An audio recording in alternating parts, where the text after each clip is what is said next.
Hello. Welcome to the stream.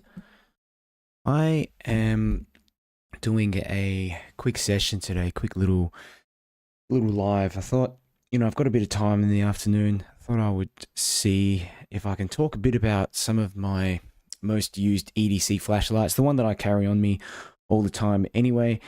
And, yeah, firstly, I think maybe I'll go through just the type of things I'll be talking about. That's the main thing. So my main EDCs I carry on me. So this is going to help you if you're basically looking for a light that you can get pretty easily online, that you can carry around. There's a few different styles of lights that I'll talk about as well, because some of you might need an EDC for different purposes.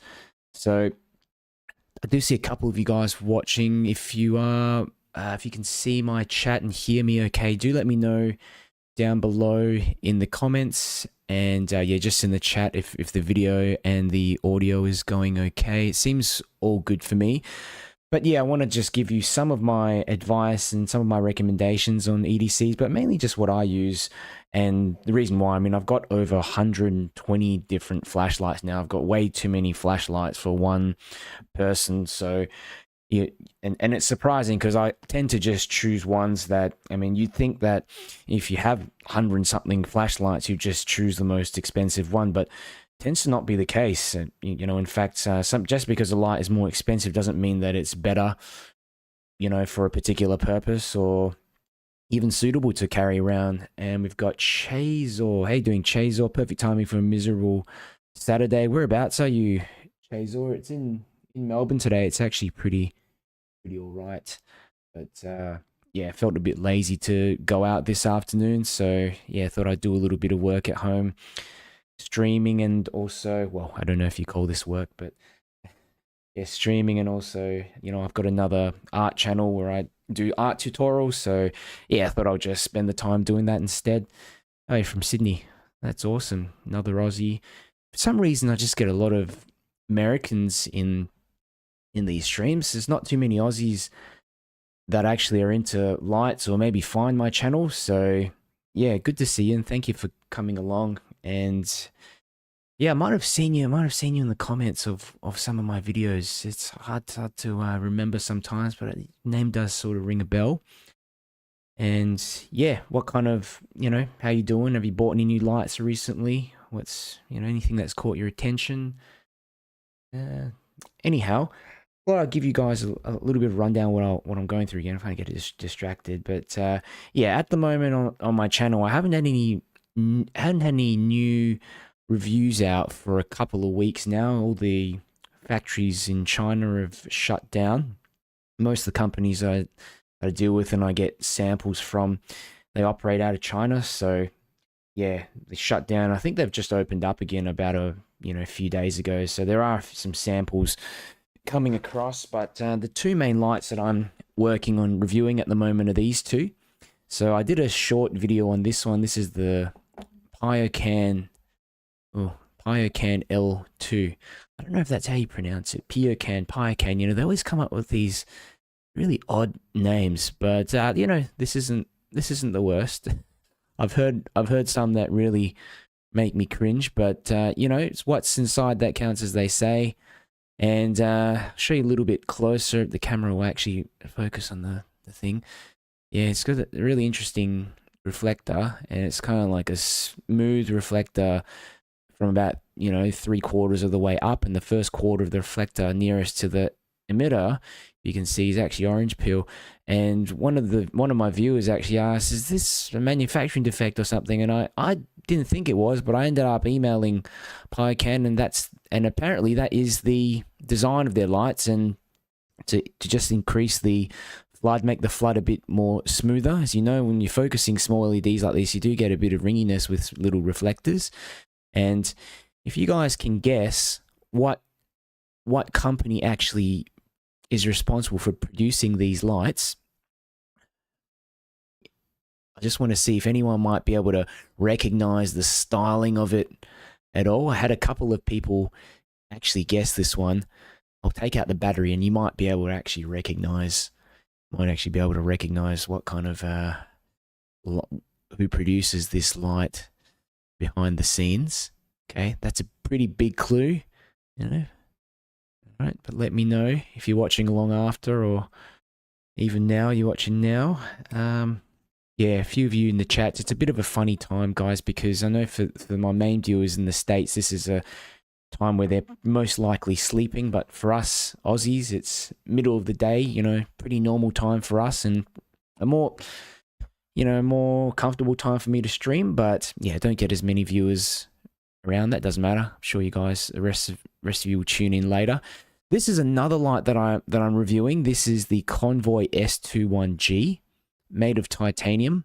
Still doing some tests, and I've got to get out there and do some beam shots as well. But this is one of the most beautiful looking lights that I have, and you know, I just love this titanium, this kind of, what do you call it, stonewashed titanium look. And can compare it a bit to this one here. This is the geez, what am I? I've just lost my train of thought for a moment. Raylight Pineapple Mini. Okay, and the quality of the finish is, I mean, it's on par. It's on par, and a lot of people love Raylight, including myself. But yeah, the S21G is a new light that Convoy's released recently. It comes with an SFT40. Okay, it does also, can select a version with the XHP 50.3 high in there as well. There's a high CRI version of both LEDs, so including the SFT40, which is amazing. This one comes with a 3000K SFT40 high CRI, measured 97 to 98 CRI. Incredible beam. You know, it's pretty much the best of both worlds. And a lot of people complain with the SFT40s and these high throw LEDs that you don't really get much, you know, color recognition, which is true. I'm partially colorblind, so I'm, you know, for me, things just kind of look warmer, and I can maybe tell the difference between colors a bit better. But for other people, they seem to notice a big difference.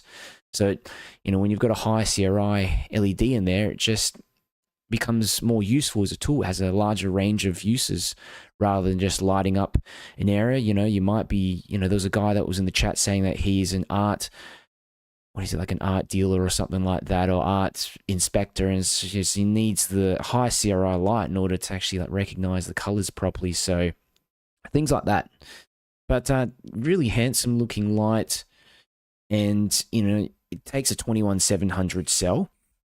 Unusual with these titanium lights that that they take such a large cell. I've seen a lot of titanium lights, smaller titanium lights, and yeah, they mainly just take primaries, double A's, 21.7 at the max maybe. But yeah, this is like the only sort of, and correct me if I'm wrong, I'm sure you guys might have a few other larger titanium lights out there. But anyway, that one's on the horizon, so I'm going to be reviewing that soon. I just thought I'd show you a quick little sneak peek of it.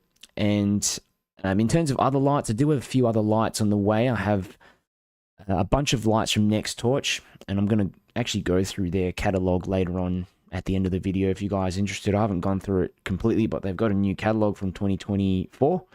So yeah, just wanted to go through and show you guys some of their new lights. They've got a really interesting catalog as well, with all kinds of, not even light related stuff, because they supply to the military and law enforcement. So Rovivon, I've got a light coming from Rovivon and Army Tech also, but there's an issue at the moment apparently with their shipping, so don't know when that's coming along the way. I'm trying to put more effort into the quality of my videos as well. I've been finding that just been grinding out and just like putting out these videos really quickly. But yeah, let me know, guys. I know there's a few of you watching. If there's any way I can improve my videos and make them more useful for you, or make them more, you know, maybe they're too long. Sometimes I get people saying they're too long. So yeah, let me know, because I you know, I'm only able to do all this stuff because of you guys, and it's great fun. But I want to make it worthwhile you watching, and for like a 20-minute video, because I do crap on a lot sometimes, and yeah. Anyhow, what else was I going to talk about again? I got like just a couple of dot points. I tend to forget things if I don't write a list of what I want to talk about on. Yeah, mainly the top EDC lights I have in the Nextorch catalog. So yeah, I've gone through the updates, gone through the lights on the way. So let's go through my top EDCs. And we've got J Twig here. How you doing? How you doing, J Twig? Nice to see you. And yeah, drop a like on the video if you're watching and you want to support me or just enjoy the video. This helps me get the video out to more people. And Huey here as well, and saying, is zebra light still relevant these days? I don't own a zebra light, Huey. This is probably a question more for my friend Tim McMahon. He owns quite a few of them and he absolutely loves them. And I can see why. They're just like a great quality flashlight. They definitely cost a bit more, but you know, I don't own any of them myself. I have a lot of headlamps and lights with that sort of style. You know, not kind of on the front, what you call it, like side orientation lights, L orientation lights, or whatever you call them. And yeah, the ones I have perform just fine. You know, I've got a bunch from Ace Beam, Wuben, Workhorse, all kinds of brands. So, you know, I don't feel the need to go out and get one. But yeah, I'm sure maybe Tim might be able to share something later.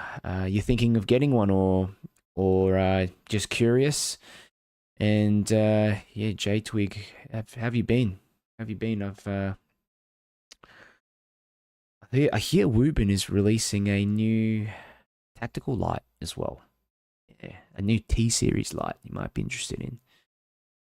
Okay, alrighty. So, let's go through the 5. No, it's not 5. There's 6 EDC lights. You know, I've got a big problem trying to just select, you know, certain lights. You know, I want to pick them all, but you can't. I've got to put them down to a few. Otherwise, no one's going to watch and really show you all my EDCs, and we'll be here for 10 hours and never get through them. So this is the first one. Might be surprised that I've picked this one. You know, like I said, I've got 120 or so lights. It's madness. You know, when people over and they look at my light collection, I've actually got a lot of them in like boxes, and I pull them out when I do comparison videos. And you know, I go back to this one a lot of the time, the FC12, because it's one of those lights that I just keep permanently in my backpack. You know, I'm not nothing special. I don't have one of those, you know, tactical bags or anything like that. Just a normal backpack, a couple of them, and I just slot this one down in a back pocket or something. I forget about it, but every now and then it comes in handy, especially if I'm walking home, you know, going through a park, or just needing to use a light for general purposes. You know, as you can see, it has a moonlight mode. Okay, you can press down the side switch, get a very easy moonlight mode. But this also is probably one of the best value tactical lights out there. And a lot of people will think, you know, it's crap because it doesn't have a regulated driver. It's got a FET driver. So what it means that as you use the light, the brightness decreases as the battery voltage decreases. Now, that's something that I think maybe professional users are more concerned with. For the average consumer out there, I don't think people really care all that much. As long as the light works, turns on, is fairly bright when you switch it on. But that's just something to keep in mind. As you use the light, it does decrease in brightness. But you know, for the first little bit of use anyway, first 30 minutes of use, you get pretty decent brightness, and it's a great little light that you can potentially use for self-defense purposes as well. There is a strobe in there, but you know, it's too, I think a double press, or I can't remember how you do it, maybe triple press, 1, 2, 3. Yeah, triple press. So it's a little bit cumbersome to access the strobe, but you can access turbo mode from one press the back switch. Yeah, I know you love Wuben, J Twig, your good old T1. T1, yeah. I wish they would release a new version of that. It's such an underrated light. Huey says, picked up a Workhorse FC11 a few weeks back. Workhorse had some great releases last year. Big fan of the X series, and that's from Chazor. Yeah, Workhorse do some great value lights. I tell you that. Like, it's just amazing what you can get for 20, 30 bucks these days. You know, back 10 years ago, I'd get lights from Deal Extreme that were just shocking. You pay the same amount, and you'd be lucky if the thing turned up in one piece and actually did what it was meant to do. But, you know, technology has improved a lot these days. They've become more efficient at machining and mass producing a lot of the components. So, you know, light like this FC12 and the FC11, like you mentioned, Huey, you know, I think in Australia, you can get it for, quote me, maybe about 30 to $50 on Amazon, which is insane. You know, if you go to Bunnings, which is a pretty, you know, basic hardware, well, it's not basic, but it's the biggest hardware store that we have in Australia, you're not going to be able to get anything like that for the price. And if you are, the gigantic flashlights that take, you know, 3D cells. So, yeah, absolutely amazing. One thing I don't worry about as well is losing the light. You know, when you're carrying around a light that's a few $100, it's something that I don't want to carry unless I really need to. I just keep a couple of these other smaller lights on me, and because I do from time to time misplace things, or you know, I've actually lost one of my Nextorch signal lights. I don't know how the heck I lost it. I clipped it onto my bag and then it disappeared. So yeah. Anyway, that's the first one. And yeah, the reason why I carry around, I guess, and maybe something that you guys might be interested in as well. It's also got USB-C charging. You know, pretty much one of the first lights that I got, tactical flashlight. Okay. Second EDC that I'm carrying around pretty often is this one here. This is the Convoy S8. And the S8 is nice little tactical style light. I wouldn't know if I'll call it a tactical light, but you know, it does have features of that, of, you know, tactical like features. So I've got it set in a mode at the moment that it just goes to 100% when I press that back button. Okay. Convoy S8, it's got a really deep reflector, and this is the green one. Okay, green CULPM1.F1 emitter, and it's a great little emitter. It has, I think I measured like 600 meters of throw. And this little LED, it's just nuts. You know, 600 meters of throw, and you know, it's at similar size to the FC12, but it has a deeper reflector than the FC12, slightly wider reflector and deeper reflector as well.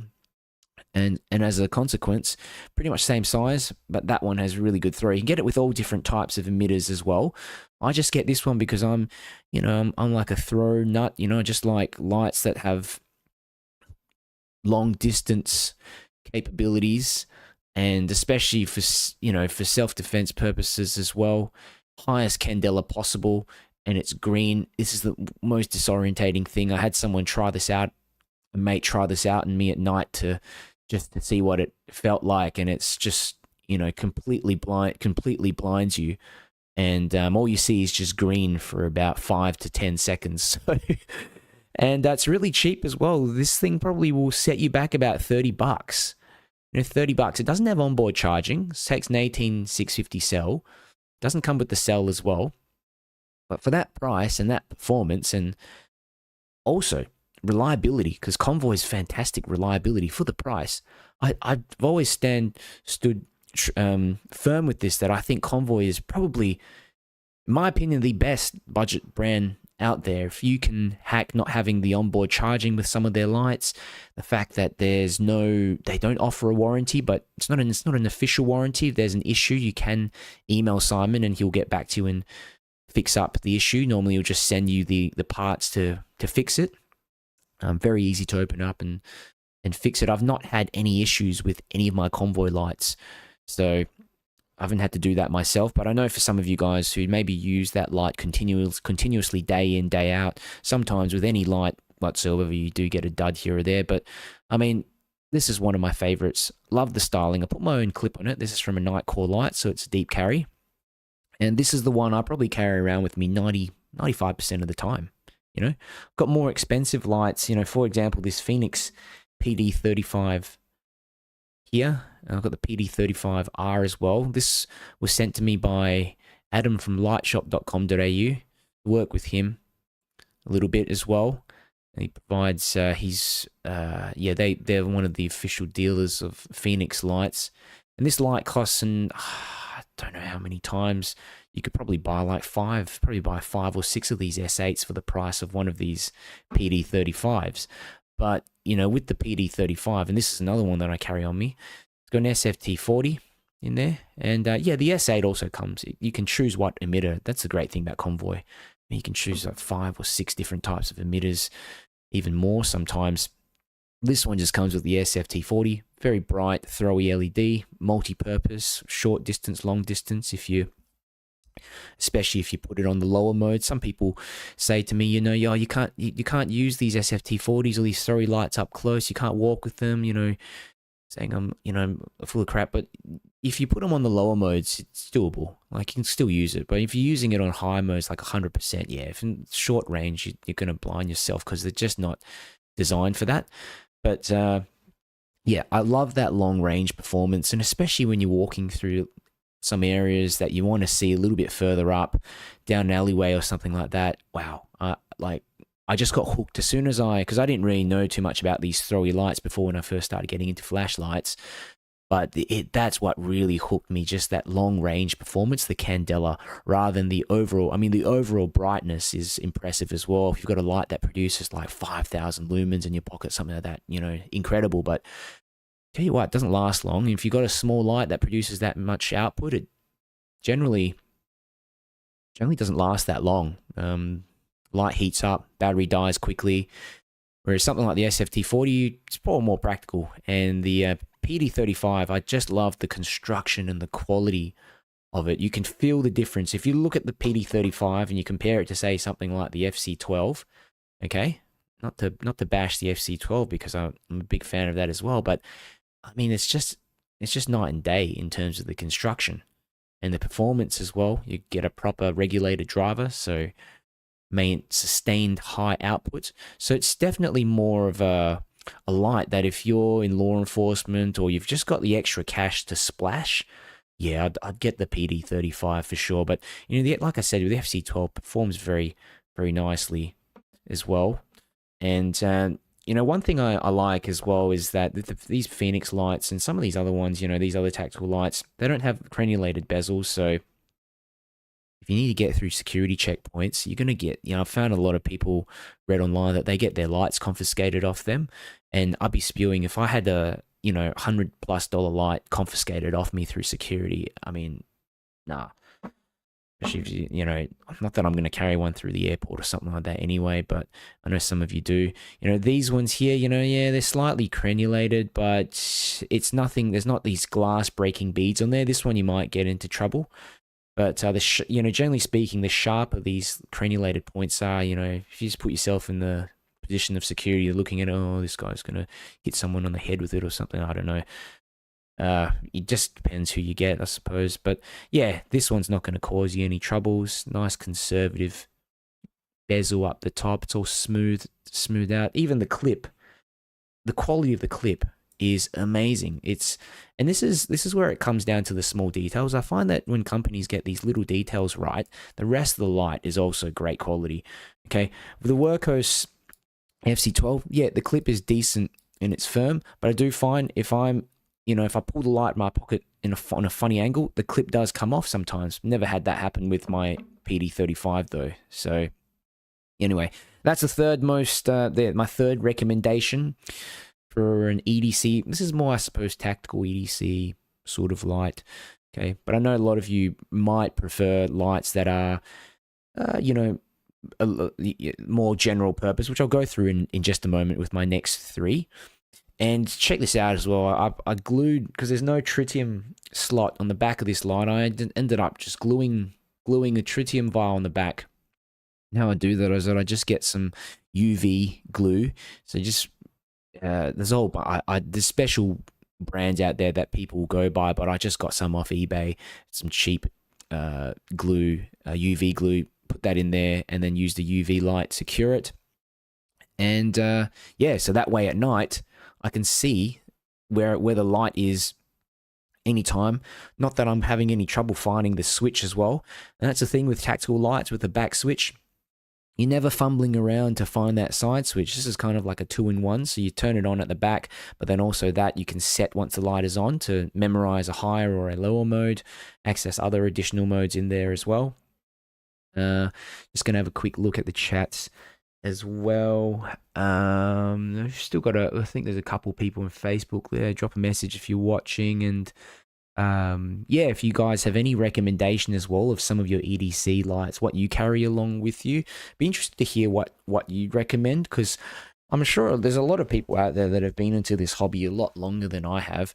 I've just, for me, I know how to create videos, and I just thought I'd start making some. But there's a lot of knowledgeable people out there that know tons more about lights than I do. So if you have recommendations or stuff, lights that you are interested in or want to suggest, let me know, because I definitely want to check them out as well. Always learn something different every day. Let's have a look at the chats. Chazor says, picked up an FC13 based on your recommendation. Oh, that's awesome, Chazor. Yeah, the FC13 is a good one if you don't mind the Anduril interface. I know a lot of people find it a bit intimidating at first. I'm fine with it, but these days I definitely prefer more of a simple, simple light. If I'm using it around the house or camping or something like that, yeah, no big deal. But if there's an urgency to actually, not an urgency, but like you just want that light to do a specific thing when you press that back button without any surprises, yeah. And all these tail switch tactile lights, they, and even some of the side switch lights with simple UIs, that's probably what you might be looking for more.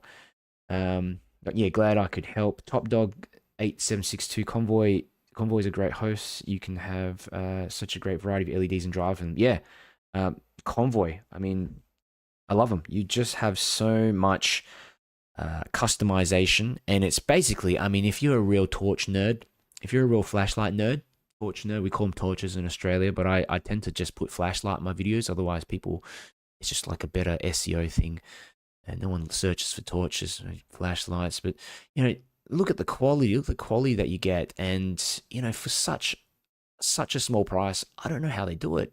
We don't know how they do it, but yeah, I've worked with Convoy for a little while now to help market some of their products and review them, and only work with companies that make it easy for me in terms of their products. Like, I have to like the product. If I don't like the product and I don't believe in it, there's no point talking to you guys about it, because if it's shit, then yeah, there's no point.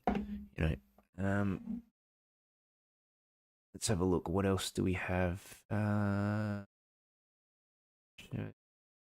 That's, yeah, Phoenix top quality. Yeah, yep. Always love that Phoenix quality. Definitely tell it out with the others. Huey says, my first proper flashlight was a PD30 back in 2010-ish. Ah, yeah. Do you still have it? Yeah, it's funny how people say like proper as well, proper flashlight. And I think what people mean by that is I think it translates to something like reliability in source, reliability and quality. Do you guys agree when people talk about, say, like a budget flashlight versus like a premium or a proper flashlight, that the big difference between budget and premium or proper flashlights, yeah, is the construction, things like customer support when things go wrong, warranties, the quality of the components. That what you see is what you get. What they put in the actual specifications and in the advertising is what you get. With some budget brands, you just don't know. But it's very hard now. I think companies have to be, even budget companies have been a lot more transparent these days, because a lot of torch and flashlight enthusiasts now, they have channels and they make reviews and they test the lights out very comprehensively. So you really can't hide anything. If you say that like the light has this LED or this driver and it has these specs, someone's going to measure that, and if you've been lying, you'll be found out. So that's why I think, yeah, manufacturers are now under a lot of competition in China. From what I hear, talking to all the different manufacturers, they have intense competition with each other in terms of producing good quality lights, but also at low prices. And in their domestic market, I don't think they make a huge amount off their lights domestically, and so they like to deal with an international market more, because even if they mark them up a few times over here in Australia or in the States, for us it's still fantastic value. Even if it's like 20, 30, 50 bucks, what a lot of us will splash out that kind of money, or even $100+ dollars, $200+. You're mad like me. And AmuTorch, yeah, here's one, rooftop Korean. AmuTorch XT35 is a great budget thrower. Yeah, let me know where you guys are watching from as well. I'm really surprised there's a few of you watching at this time, because in Melbourne at the moment it's 3 p.m. and it's it's a good time for me. Sun is shining, but I know for a lot of guys in the States, maybe I thought you'd be sleeping or whatever. But yeah, let me know where you're watching from. Keen to see, keen to see who's out there. Torch XT35. Yeah, is that the SFT41? And did they make I think they made an LEP version of that, didn't they? Yeah, Tim had one. Torch something. Anyway, Jace Twigs asking any new EDC lights coming from AceBeam or Wuben or Nextorch. I've been carrying a Wuben C3 for years. Wuben are releasing a new, like, I can't remember what it's called. It's like a new tactical light. It's a T4, I believe. I don't think this is public knowledge yet. Don't know if I'm going to get in trouble for saying it, but yeah, it's some type of smaller tactical flashlight. But yeah. Anyway, like, this is funny. This is, I was asking you guys the question before if you'd recognized who might make this particular light. This this Piocan L2. Sorry, the stream just froze on me a little bit. Just give me a second. Yeah, had the screensaver on. I thought my computer crashed. Jeez. Okay, so yeah, I was seeing if anyone could recognize who might make this one. I've just given you a really big clue. Let's take out the battery. Come on, J Twig. You should know. I think you should recognize this. But yeah, this is looks like one of their side branches or sister companies, what have you here. Yeah, Nextorch, I'm going to go through some of the new lights that Nextorch are releasing in 2024. So I've kind of squeezed through the first few pages of their 2024 catalog, and I thought I might just do it live and, share my thoughts as well. Because I'm getting a few Nextorch products sent to me, and I'll show you which ones they are too. And let's have a look. Yeah, carrying Wuben C3 for years. Yeah, C3 is a good light. C3 is a decent light. TIR reflect lens in there. I tend to, like I said before, J Twig, I carry a lot of these convoy lights on with me, like the S8, the S6, I can't remember the other one, but yeah, they're kind of a similar size to the C3. Any thoughts on the Workhorse TS22? Says Samsung Tabs. TS22, is that the quad emitter one? TS22 Workhorse. Let me search this up. I think I've reviewed the TS21. Or is this the single emitter? Oh, okay, yeah, this is the 4,500 lumen. 4,500 lumen version I've got. Let me just bring up little screenshotty on the right. Hang on. I think I can share my screen. I've got some kind of thing. The 1080p display. Sorry, just thinking aloud.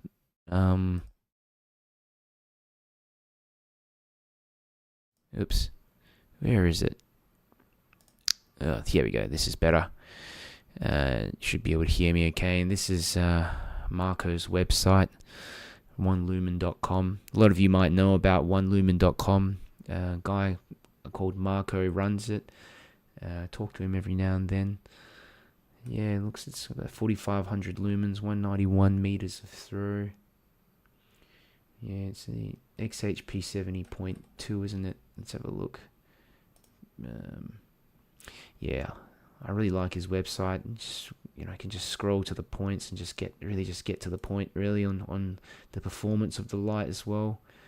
Yeah, the thing with Workhorse lights is that they do tend to, after some time, because a lot of them just don't have regulated drivers, they tend to step down and continually lose output as the battery voltage drops. Okay, this one, yeah, on the lower modes is high. Yeah, that's actually not too bad. I don't know all too much about it, but you can read about it online. Yeah, nice one to put on my radar though. There's a lot of these XHP 70.3 lights now coming out, and Imalent were one of the first, I think, to do one of these, like these tiny little pocket rocket lights tiny little sort of pocket rocket lights, 5,000 lumens or something, fits in your pocket. But yeah, there's quite a few of them out there. Bezos and Mate Minko, they're an OEM, aren't they? Yeah, they are. Yeah, Mate Minko, and I think they produce for what's that, that company Astrolux as well. They produce some of the Astrolux lights, if I'm not mistaken. So I don't know too much about them. I haven't been successful in contacting them. Anyway, I'm gonna go through the next 3 lights, and these are like quite different from the others. And I know if some of you get really sick and tired of me talking about tactical lights. Yes, yes. And so these are the next ones. The next, like, my other 3 favorite EDC lights, I guess, or ones that I carry around the most. And you might be surprised that it's actually the Ace Beam M2. And you might think to yourself, this thing is, it's gigantic. Why the heck are you carrying this thing around with you? Well, check this out. There's a lot of multi-beam lights out there, but the ones that just have multiple LEDs in the front of the heads, especially if they're kind of alternating between flood and throw beams, where you got big one reflector for the throw beam and another 5 reflectors for the flood beams, those are just too much for me. They don't fit in your pocket. They get incredibly hot. I never carry them around, and the beams just tend to be, sometimes there's some type of sacrifice as well. But with this light here, yeah, 3 LEDs here, and there's the Ace Beam M1. Some of you may know the Ace Beam M1 as well, but yeah, you get a separate beam here for your 3 floody LEDs, a separate lens here for your throw LED. Oh, blind myself. That's your throwy beam. I mean, it's just amazing. Switch between throw and flood. Kind of not difficult to show up here on camera. Not only that, there's an auxiliary mode. I can't remember how I access it. 5 clicks. I actually can't remember how to access the auxiliary mode. There is a way. Figure this out. Come on. Oh yeah, there we go. How do I try this again? Gotta hold it long for longer. How do I select? I think press and hold. Oh yeah. Just goes into red. I can't remember. I don't really use the auxiliary modes very much, but yeah, that's helpful if you just need a tiny bit of light and they run for ages. They run for like a week or something like that, or probably longer on the auxiliary modes. But yeah, flood, throw, all in one package, and surprisingly, it is comfortable to carry around. That's why I call it an EDC. Some of you might be too big, but this sort of flat design, this sort of slab design, it is actually a lot more comfortable sometimes than some tube lights that are a little bit thicker. So slots in my pocket, and the great thing is that the switch is on the back, so you're less likely. If you got a side switch here that actually activates the light, this just alternates between the beams. If the switch is here and you've got it in your pocket, you just can't do it. I've had the light burn me in my pocket before, and I just don't carry those around. So I like that as a switch on the back. It is a little bit pricey though. I think it's about $200. So, obviously Ace Beam are the ones that create this sort of, there's not many companies out there that have this sort of configuration. Must be a little bit pricier to, it would be pricier to construct this thing. So, yeah, rather than just a normal tube light, so they do slap a premium on top of that. But it's a really cool light. Absolutely love it. The throw beam is like 500 plus meters as well. So here's a couple of smaller ones. Some of you might be thinking these other ones they're not EDCs. They're gigantic. So this is Raylight Pineapple Mini. Okay, I use this one pretty often, and this one I sometimes will just carry this. Just in my shirt pocket. Chuck it in a pencil case or something like that. And tough as nails. It's made of titanium, and it's stonewashed titanium, so you don't have to worry about scratches. That's the great thing about titanium flashlights. You find that a lot of these aluminium ones, once the anodizing starts to wear off, they tend to look a bit ratty. But this just almost looks better over time, as I got little knocks. I've actually dropped this on the concrete, on bricks, trying to find where I've dropped it. Can't even find, like maybe a little scratch up here on the head. Okay, but it's just tough as nails, and takes triple A cells. Also, I can't remember what they're called. I think they're 11440 cells, the equivalent of the lithium ion triple A ones. High CRI LED, proper moonlight mode. You can barely tell it's on. It's like, I think that's potentially like 1 lumen. Okay, use this a lot at night.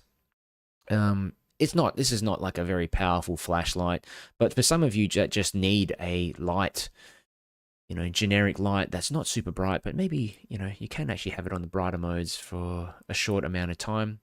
High CRI, you can't go wrong with the Pineapple Mini. And the last one I have here that I thought I would talk about is the E8. This is the Wuben E8. Wuben E8.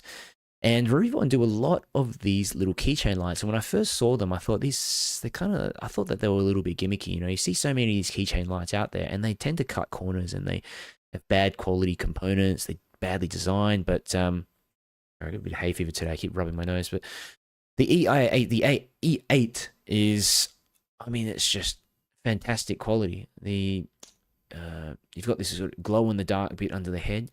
The great thing about it as well, it takes you can also put another cell in there, a AAA cell. Who else does that on an EDC flashlight? Let me know if you know anyone else, any other companies that do that. But you tend to find a lot of these EDC lights, especially these keychain lights, inbuilt battery. Once that battery goes, that's it. You're finished. So this is kind of almost like long-term insurance, because it's only a matter of time before that battery becomes useless and you can't replace it. But if you've got this additional AAA cell in there, it's just an inner loop cell. This is 900 milliamp hour cell, which is higher capacity. I think it's like 3 times the capacity, 2.5 times the capacity of that one in there. Gives me a lot of comfort knowing that if that battery runs out, I can always just switch to the backup battery. So it actually makes it a proper option as an EDC flashlight. A lot of those other keychain flashlights are just for a bit of fun, and they run out of charge so quickly. You leave them uncharged for a few weeks and they're gone. But I like that this one has this your backup battery. Got a bunch of LEDs here on their head, so a couple of, I don't know what LEDs they are. I think they are SST20s in there. I can't remember now.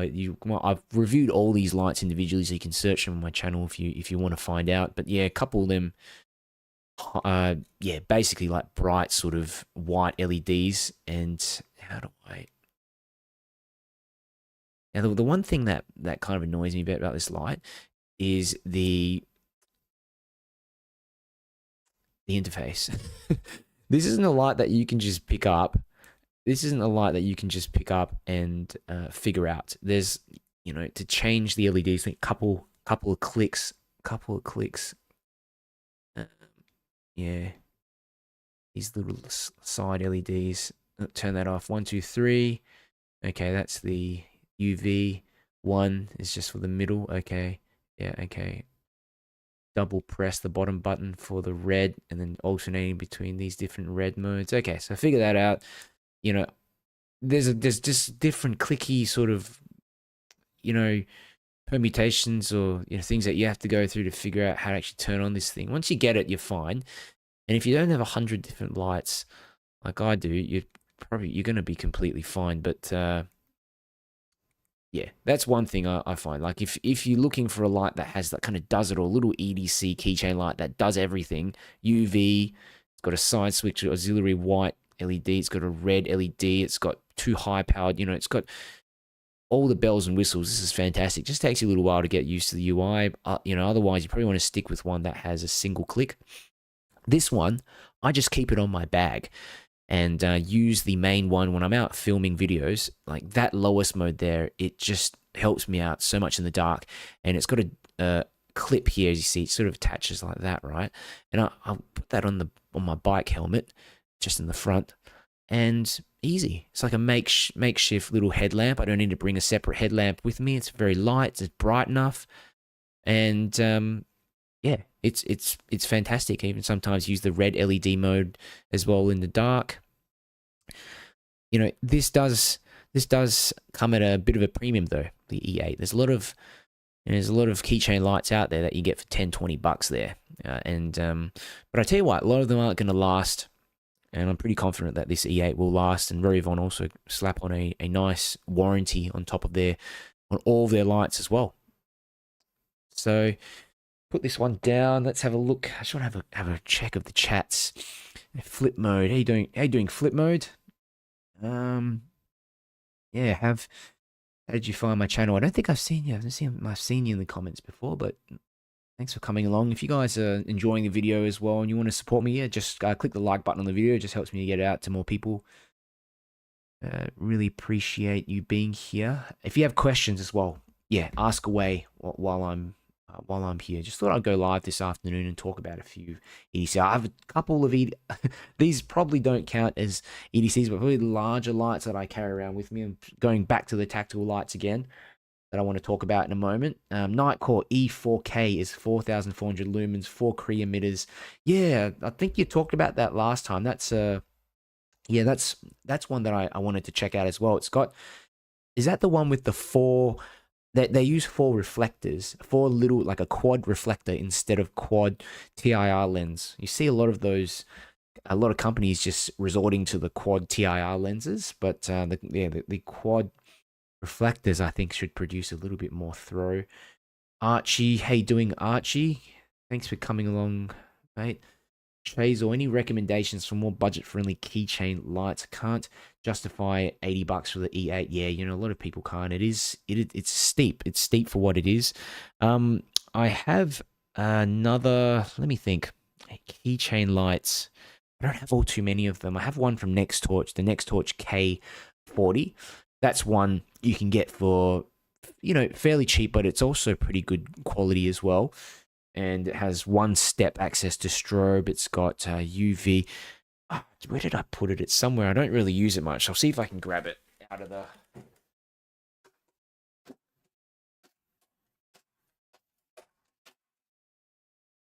Here it is. I actually did a giveaway for, I think, 5 or 10 of these. I can't remember how many. 5 or 10 of these in the past. Let's see if the battery's still working. Okay, not bad. So I haven't turned this thing on for, I'd say, a few months, like at least 3 months. And there's flashy blue, which means, you know, solid blue means a full battery. So this is probably about 75% battery. Not bad. Not bad. This bottom button here, it's one-step strobe, and I believe it's like 600 to 800 lumens. You might have to look it up. I'll show you guys the Nextorch catalog later, but, you know, polycarbonate construction, but it has a aluminium head which helps dissipate the heat. Little clip here. Yeah, that's about the only. I can't comment on some of you guys might be able to help out in the comments if you know a little bit more for Chazor, because I don't really have too many keychain lights out there. I do have other Revivon lights, other keychain lights as well, but they do fetch a bit of a premium. You know, sometimes I really think to myself, if you're going for even a keychain light, there are some lights that are so small, like, for example, you know, some of the Sofern lights, if you're willing to carry around something like this, which is definitely more in the budget range, but it's still great performance, the Sofern SC18, you know, it's a bit chunky, isn't it? But yeah, that's another alternative. I'd say this is doable, very doable to sort of carry along with you. But yeah, I hope that kind of helped touch. Maybe someone will put some suggestions as well in the comments on budget-friendly keychain lights. Nightcore tips cheap flip mode. Tip. So what do you mean by that? Sorry, can you just clarify a bit? Tip over the tiny. Yeah. Yep. Just clarify a little bit. Not sure what you mean. Arasha says, Olight keychain lights, pretty good. I2R or something. Yeah, I've seen those before. They're kind of like the twisty ones where you twist the head on to turn the light off and you untwist it to break the connection. I don't know much about I don't know much about those. Yep. Okay. So, yeah. Now here are another. Now, if I want a little bit more power from a tactical light, and these are ones I actually carry around some. It's not too often because, as you can see, these things are gigantic. You know, for a lot of people to carry this around wouldn't be an option, but it can be done. It can be done. I chuck these in my pocket every now and then. You know, definitely not from where I'm going around for a stroll in the city or something like that. But you know, yeah, Nightcore P23i. This one's SFT 70, produces 3,000 lumens. This one's Nextorch TA30C Max, also produces around 3,000 lumens, I believe. And yeah, they're just one step access to turbo. You know, still you can get away with putting them in your pocket, but if you compare it to something like the S8, the Convoy S8, you know, this is going to be way more comfortable. Yeah, if you're wearing some trackies or if, you know, jeans, you can do, but yeah, that's only if you really need that power. They also both come with 21700 cells, which make it, especially on the lower modes, very helpful. Now, a lot of people, there's this big kind of argument I hear of people going, oh, these are not tactical, real tactical lights. Real tactical light, you know, just has a, you know, switch directly to turbo. That's it. And they don't tail stand. And I get their point with that. You know, if you are, I don't know, military law enforcement and you just need that light to do one particular thing, you know, I understand the utility of just having a light that just goes straight to 100% all the time. Has a larger switch boot on the back so that you can find the switch easily. So tail standing is often a thing, is not a thing, sorry, with some so-called traditional tactical flashlights out there. But the reason I like these as well is because I very rarely actually use the turbo function. Like every now and then I turn it on to see into the distance, that kind of thing. But these also have some lower modes. You got like a lower mode here, 1, 2, 3, and strobe like that. And this one here also you can access. Blind myself. You can access some lower modes here. So in my opinion, that makes it a more useful flashlight for my particular purposes. May not be useful for some of you guys out there who need a light that just doesn't confuse you, doesn't have any chance at all of going into another mode if you accidentally leave it on another mode. But yeah, that's just me. But yeah, we've got Boo here in the comments as well. Says, been struggling finding a keychain light with warm light, good CRI, magnetic base, and just hopefully pretty durable and powerful. Any suggestions, anyone? Keychain light with warm light, good CRI, magnetic base. When you slap keychain onto it, it's tricky because keychain lights, most of them, they come pretty cheap, and the ones that don't come cheap, they're just, yeah, obviously you're going to be paying a premium. You might want to check out the Rovivon A8. That has a magnet on the tail and it also has a magnet on the side. I might be able to pull it out. See if I can find it. I've got it in a, keep my lights all together. Yeah. Where is it? Ah, you know what? Here's a couple that might answer your question. I forgot about this one. Wuben G2. Put them back in the box after I review them. But here's the G2. Yeah, get the camera to focus. Now this one has a magnet on the tail. Budget friendly as well. This is something I can recommend. Use this one for about a couple of weeks as well. Magnet on the tail. Let me see if I can demonstrate that. Thinner metal isn't the best, but yeah, sticks. That's okay. And you can sort of, yeah, clip and unclip it using this little, what do you call it? This little rotatey thing on the back. Osram P9 as well. Pretty bright, made of aluminium. Now, the only thing that you want to keep in mind is that with these keychain lights, they will not, when the battery dies in there, you're pretty much gone. It's not high CRI as well, but it is budget friendly, and in my opinion, pretty good quality, pretty damn good quality for the price. But yeah, this other one I have, the Rovon A8, which I reviewed previously on my channel. Like I was mentioning before, it has a magnet here on the back. Okay, so that allows you obviously to stick it onto stuff. Oh, that wasn't a very good demo, but you need some stronger metal, like not stronger as in like thicker metal. The thicker the metal, it just, yeah, I don't have issues with it sticking on the side of my desk lamp and stuff like that. Obviously the magnet on the G2 is better. It does have a magnet here on the side as well. Yeah, on the clip, which is interesting. You know, I don't see that very often. There's a high CRI version of this light, I believe, that you can select the high CRI LED. Yep. You might be able to check on Amazon. Sometimes they have sales or they have like a coupon.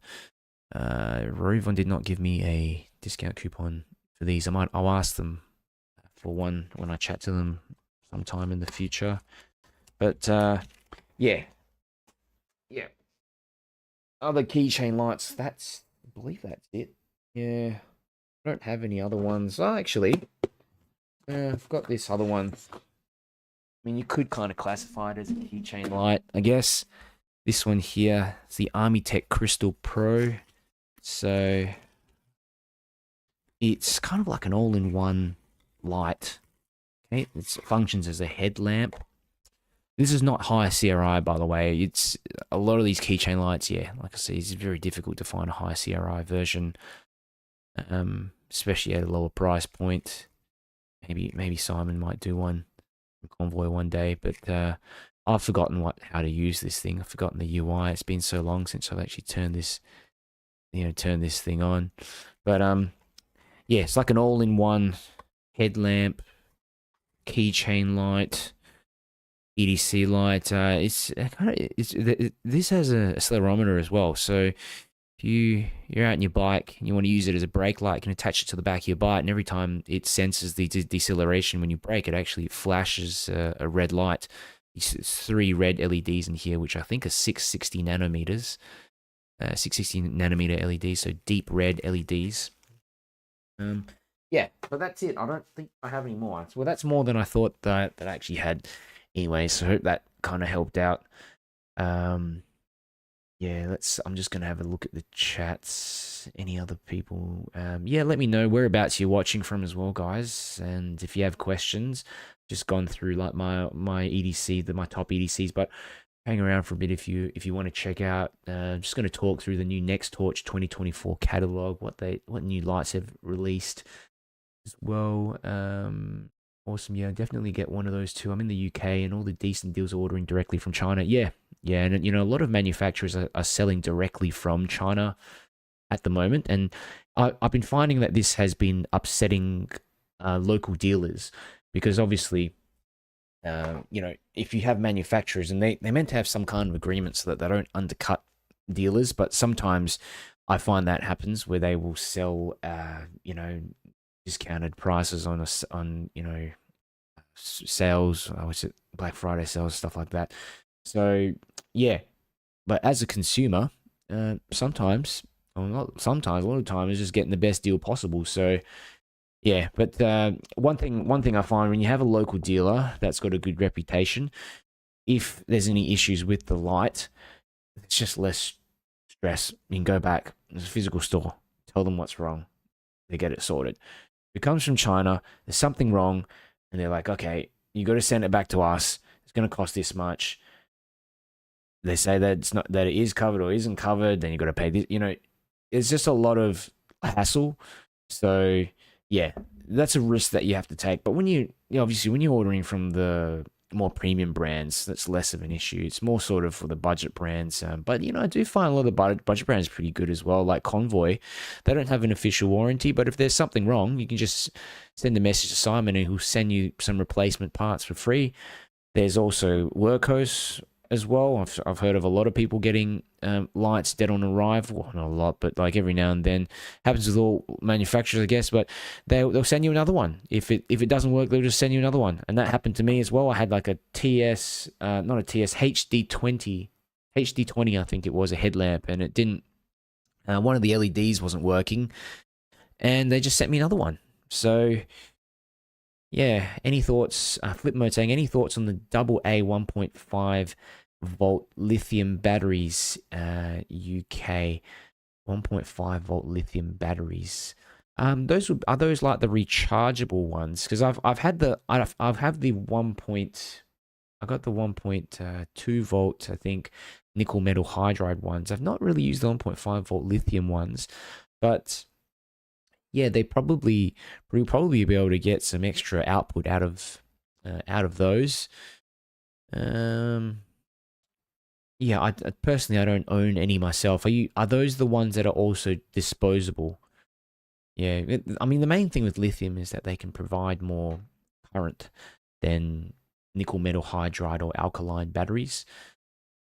Araya says, my job bought us all the Phoenix HM71R headlamps. Wow, you guys, you have generous company. Shame it's a boat anchor on a hard hats. Yeah, it's a thing like it's you have those headlamps that take 21,700 cells. If you can deal with the weight of it, I mean, why not? But yeah, anything I find anyway that you wear on your head. I ride a motorbike, and even just having the helmet on, sometimes my neck's bloody aching afterwards. I'll go to the gym, and I actually sometimes do neck, like, believe it or not, I do neck workouts. Put a weight on the back of your neck and just lift up, and then you do the same thing, put it on the front. Look a bit like a tool doing it, but yeah, definitely the weight of the headlamps are important. I think most people 18650 is like the maximum they go. X-Tar requires specific charger though. Yeah, okay. Yeah, I don't know much about those lithium cells. Only workhorse I ever bought. This is Boo saying, the only workhorse I ever bought besides TD01 ordered 3 days ago. And waiting for broke after a week. Had 2 Sopherns, which are fine. Yeah, Sophern and Workhorse, I believe, are produced in the same factory. And yeah, did you manage to get a replacement for that TD01? Email them, contact Terry, and let me know how you go. If you have any issues, just get in contact with me. You can comment on my channel, and I'll do my best to put you in touch with him, because that's kind of unacceptable. Yeah, for a week.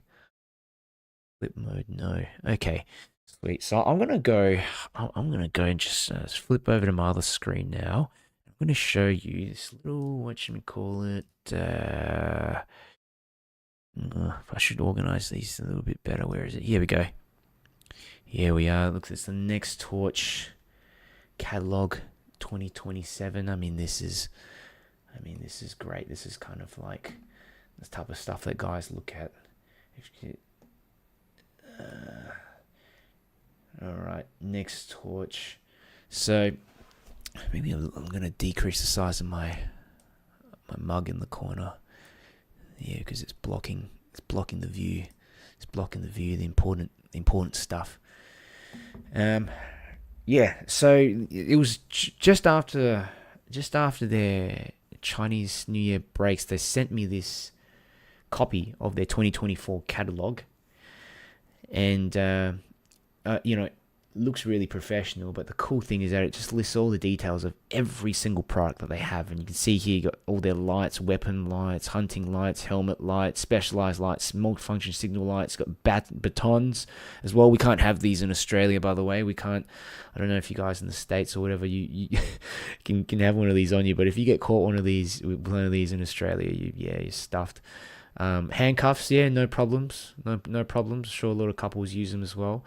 Multi-tools, let's have a look here. Multi-tools, yeah, they do sell a bunch of multi-tools, and I have one. It's the Nextorch Next Tool MT01, I think it is. Sorry, yeah, the MT01. which is pretty interesting. I'll show you, grab it out later. Tactical belts. I mean, they've got all kinds of stuff. Let's have a look. There's a little history about their company. They haven't asked me to do this, by the way. I just wanted to go through it because I haven't had time to actually properly go through it since they sent me their catalog.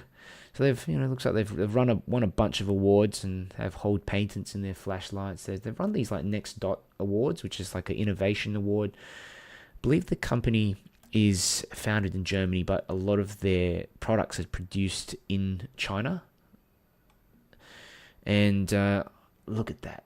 Here's someone's dressed up completely decked out in their gear. There's the batons. There you go. I'm gonna go down to they sell this thing as well. Look at that. It's like a shield light. Can you believe that? So they provide lights to law enforcement. And let's have a look. Searchlights. I have a bunch of these.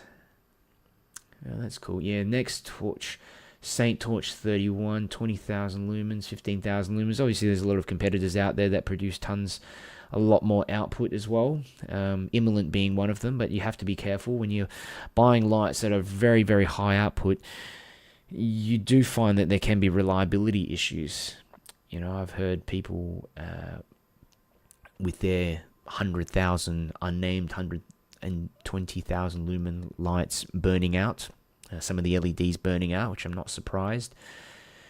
But yeah, 20,000 lumens, 15. I have this one here, 15,000 lumens. It steps down quicker than a lot of my other larger flashlights, but without a doubt, then I have confidence that this will probably be more reliable than the others.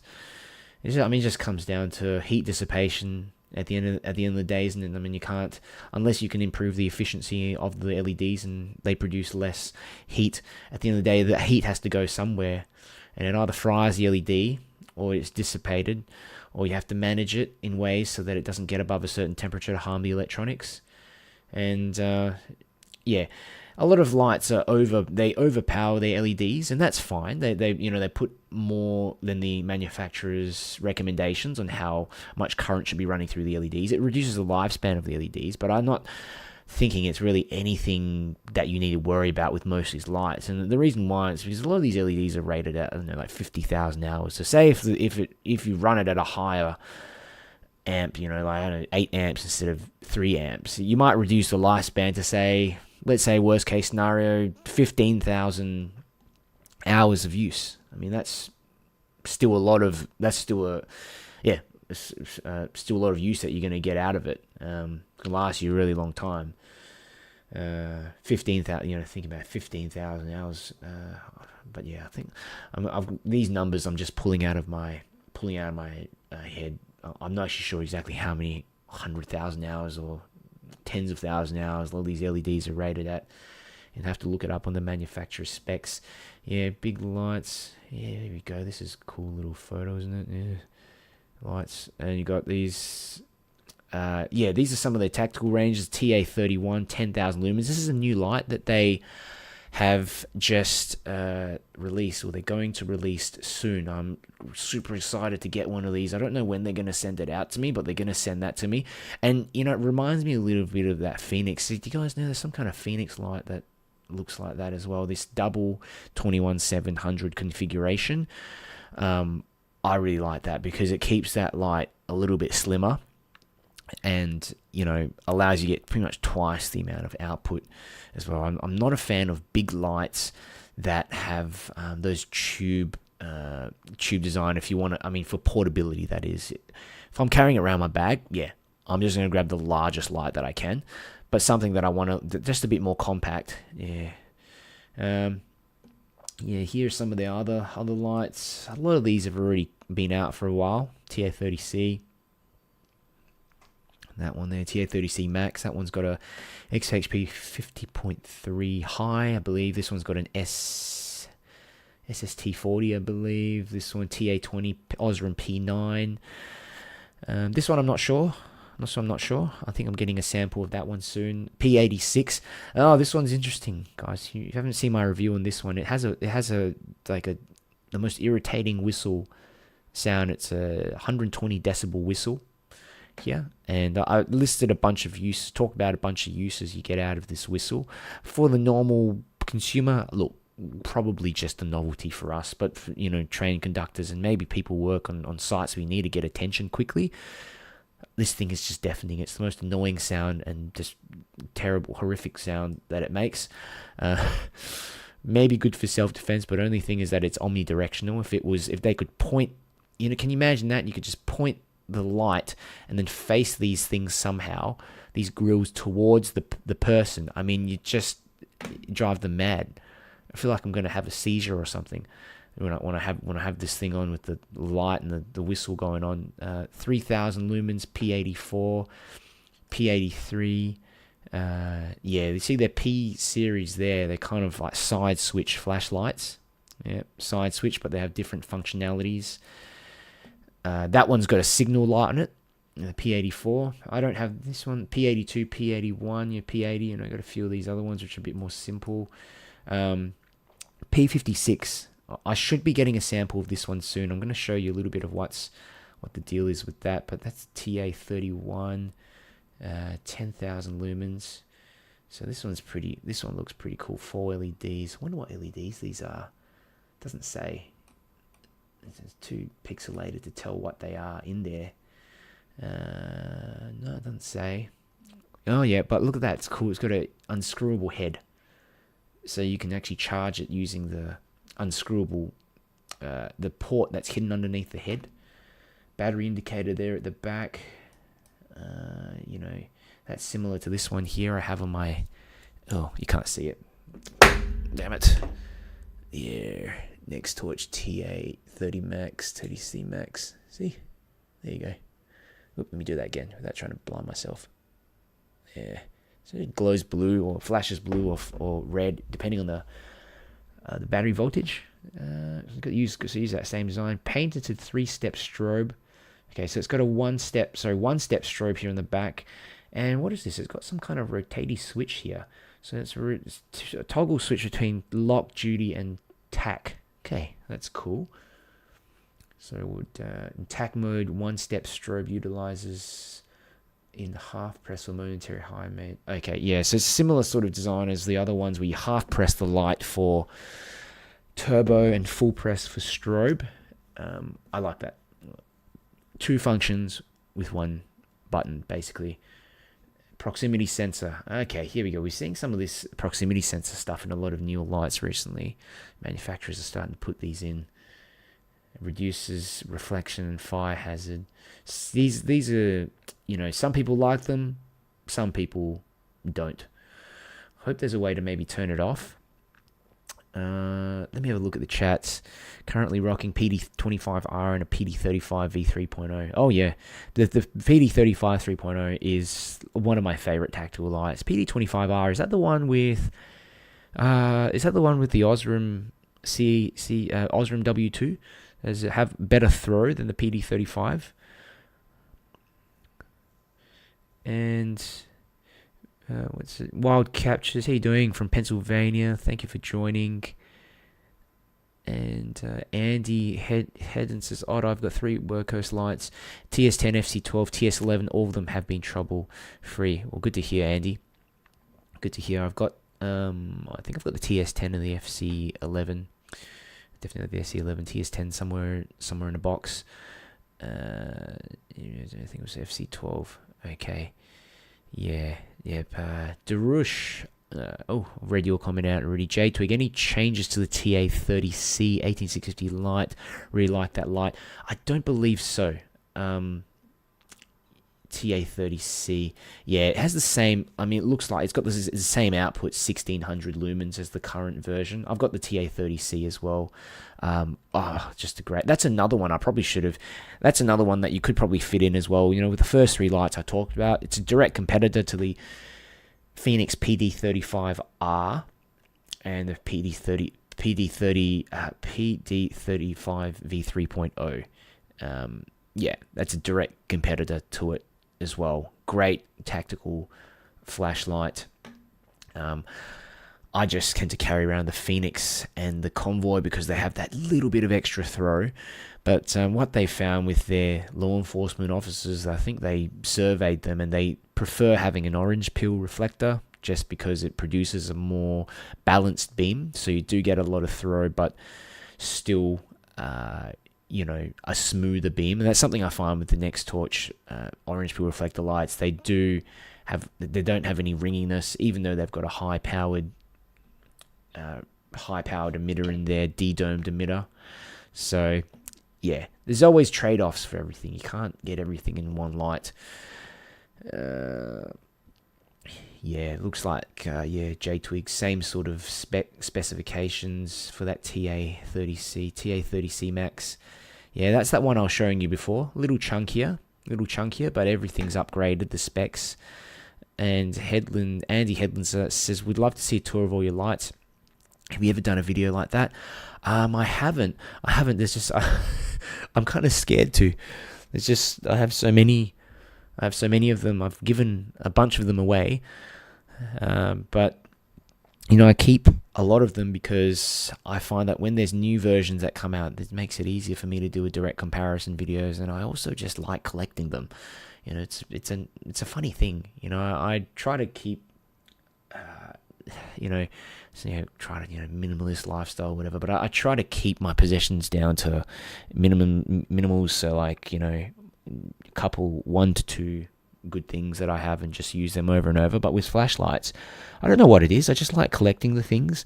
My dad was really into stamps. He's just collected like thousands, maybe 100,000 stamps. I don't know why. It doesn't interest me whatsoever. But flashlights, and yeah, maybe it's a guy thing. But we sometimes when we get obsessed with stuff, we just like to collect them. But yeah, I would like to do that someday. Firstly, I have to get them all out of the boxes and storage places, things that just line them up somewhere and go through them one by one. I think Andy, it's going to take me I don't know how long this is going to take me. It depends how long I yap on about each torch. But it'd probably take me like another 5 hours. It took me a day to go through all of them. J-Twig says, 2 pairs of shoes, 259 flashlights. Wait, do you have 259 flashlights? That's nuts, man. You got a problem. I thought I had a problem. TA20, that's another one. That's come out also sort of recently. Little CR123 tactile light. TA15, this one takes a AA cell. Let's have a look. Yeah, these ones similar sort of performance, but this one will be a bit easier to carry because it's sort of slimmer bezel. P84, and yeah, that's the one I was talking about there with that red signal mode. P83, P86. We've seen all these before. Yeah, with these P8081 series, yeah, they're cool little side switch lights. You got to remember, it does take me a little bit for myself to get excited about a flashlight these days because I've reviewed so many of them. But it is worthy to note that these P80, P81, P84, and 85, P83, they're all used, in a law enforcement setting as well. And they believe Nextorch provide to the Swiss police and the German. I know they provide to the German Bundespolizei, the federal police over there. So I've seen videos of them carrying around these lights, and they've got this crenulated bezel. I saw a guy bashing in a car window from a car that was just like doing burnouts, trying to, I don't know what they were doing, but it was a pretty cool video. P8, yeah, I don't know about this one. I haven't seen this one. Must have been one of their older models. Oh, actually, I know what this is. This is the 18650 version of this light. Yeah, so it's like a slimmer version of the P81. And the cool thing is that they also have a half press. They also have a half press to access strobe. Yeah, half press to access strobe. Momentary high. So momentary turbo. Okay, so this one here is the P56, and I am so excited because they're sending me over a a sample of this one. Yeah, they're sending me over a sample of this one, which is like, I've always wanted to just try it out to see, it's got 6 different modes: white, UV, blue, green, red, infrared. I mean, they've even got these goggles that comes with 3 different color goggles. I have no idea what they're for. I've got to read up on what it's used for. It's a forensics flashlight.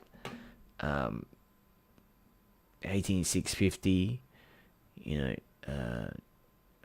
I mean, it's incredible, because I sort of started getting into these, the topic of forensic lights and learning a bit about them as I've been playing around with some UV lights lately. Got some UV light, 365 nanometer UV light sent to me. And I was reading that they also use in forensics and things like these other lights to identify bruises. I can't remember if it was blue. Was it blue light that, I can't remember. It might be blue or yellow light that allows you to see like coagulated like blood, that kind of stuff. And yeah, especially like bruising, light bruising, it reveals that as well. Green, red, and especially they combine it with these glasses. You shine a particular wavelength of light on a particular subject, and it will reflect back another color, and that color will indicate the presence of this thing, that chemical, that. So just been reading about that. It's kind of complicated, but yeah, just another rabbit hole to go into and kind of learn about. Yeah, I think I'm just been really lucky to be able to review all these lights. I think some of you watching, if you are at some stage interested in making your own flashlight channel, I'm by no means an expert in all this. I'm just been winging it a lot of the time and learning by watching videos myself. But if you ever want to start a channel yourself and start reviewing stuff, just get in touch with me, and I can give you some pointers to help you get started so that you don't waste your time. Because I think I've run a few YouTube channels, and some of them have some of them get views, some of them don't. But yeah, I've made a lot of mistakes along the way. P10, yeah, I don't know about this one. Looks like your usual right angle flashlight we were talking about before. Look at that button on the top, really sticks out, doesn't it? T10L, got this one. It's an LEP flashlight. They've upgraded this model as well. So this one now it's rated at 1,400 meters. It used to be 1,002 or 1,300 meters, I believe. So a little bit of an upgrade there. I wonder if it's because they adjusted the lens or the module in there. I'm leaning on the side of them maybe adjusting the lens, because it wouldn't make sense. Like, why would you upgrade the LED module if it only produced another 100 meters of 1 to 200 meters of throw? Seems like if you're going to upgrade the module, you at least want to make it really a lot more powerful. But I could be wrong, so we'll see how we go. If I can get maybe like a sample of this one, I can test it against my old version and see if there's some differences. Some of the EDC lights here. It's EDC 52C. 51C. I've got both of these, by the way. What I love about them is that they have this unscrewable head, as you can see there in the picture. You unscrew it and you plug in the port. The light just feels so much more sturdy, and like kind of one piece. One thing I don't really like are those rubber gaskets you find on the charging ports of lights. Makes it convenient. I tell you what, it's convenient, but if you've got this kind of design where you can unscrew the head and still have that charging port, that's much better. Protects the charging port from physical damage, from water ingress issues as well. And I don't know if they've actually waterproofed the port itself, but I find a lot of companies do that as a fail-safe. They'll just waterproof the port just in case you leave it unscrewed and spill something on it. I don't know if they've done it for this one. But these are great little EDC lights, and they're almost over-engineered for EDC lights. They're tough as nails. And they look like tactical flashlights. They're almost like a quasi-tactical flashlight because you've got that tail switch button on the back. What's this one? Yeah, the C series. Don't know much about this one. I think these are their more, maybe they're more budget-friendly lights. Yeah, like the traditional sort of flashlights that you see in stores. Looks like. Some questions. Well, flip mode. You know what would be good idea is a sliding adjuster for output. Yeah. What's it called? Was it Nightcore that had something like the P30 something that had a rotating switch thing? That's about the only thing I've seen. Like it's just like a continuous variable output kind of thing. So yeah, sliding adjuster. Yeah, the only issue with the sliding adjuster is you know, depending on how weak or how strong the resistance is when you're pushing and pulling the adjuster, that could be a bit annoying as well. Like if you wanted to hold a certain mode. But what could be interesting is that if they included two ways to adjust the output on the same light, so say the sliding adjuster plus a set, you know, 4 modes that you can switch to quickly with another rotating switch. But all this stuff costs a lot for them to figure out and engineer and put it in the light. And, you know, the more complicated the light is, the more likely it is to break as well. So I think manufacturers try to err on the side of caution. You see some manufacturers, particularly Phoenix, they take a very conservative approach to their lights and they just use the same designs. I don't think they've changed them very much over the years. Some people say they're boring, but I say they're reliable. JTwig says, what are the lumen outputs on those Nextorch EDCs? This one's 3000, the E52C 3000 lumens, E51C 1600 lumens.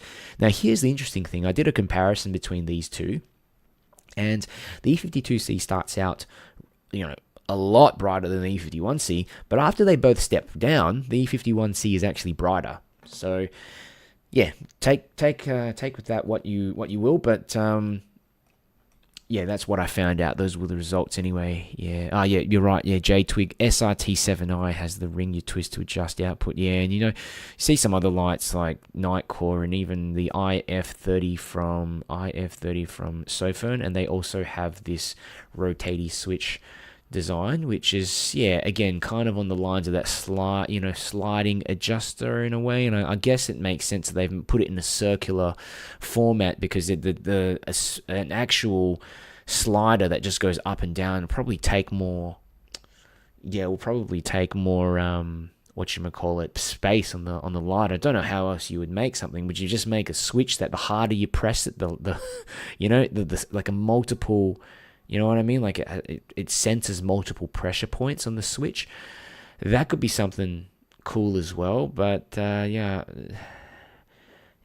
all these ideas are good. If you think of anything, you can always like forward them on to some to Nextorch or whoever, because they always want feedback on their lights, especially from people using them. It's not always just the good stuff they want to hear. In fact, probably the most important thing with businesses is that they want to hear constructive feedback so that they can actually improve, because that means that people are just going to buy more of them. You know, if they improve their lights, assuming that it doesn't cost a bucket load more to improve them. K40, yeah, I showed you guys that before. K40, this is pretty budget friendly. Again, it has a non-replaceable battery. Look at this, you know, your doctor using the pen light. There you go, checking the gums, checking the teeth. Yeah, I have one of these. I have the the K3RT and I believe this one as well. And this one takes 2 AA cells. This one does not. This one takes lithium ion cell, which again is inbuilt. So K3, you know, if you're looking for a pen light, that's probably your better option if you don't want to. If you don't need the tactical functionality, it's sort of like a tactical thingo, isn't it? It's got like a glass breaking beads on the front. Look at these. I don't have any of these. They're like kind of, what do they called? Dr. K3, Dr. K3L, Dr. K3S.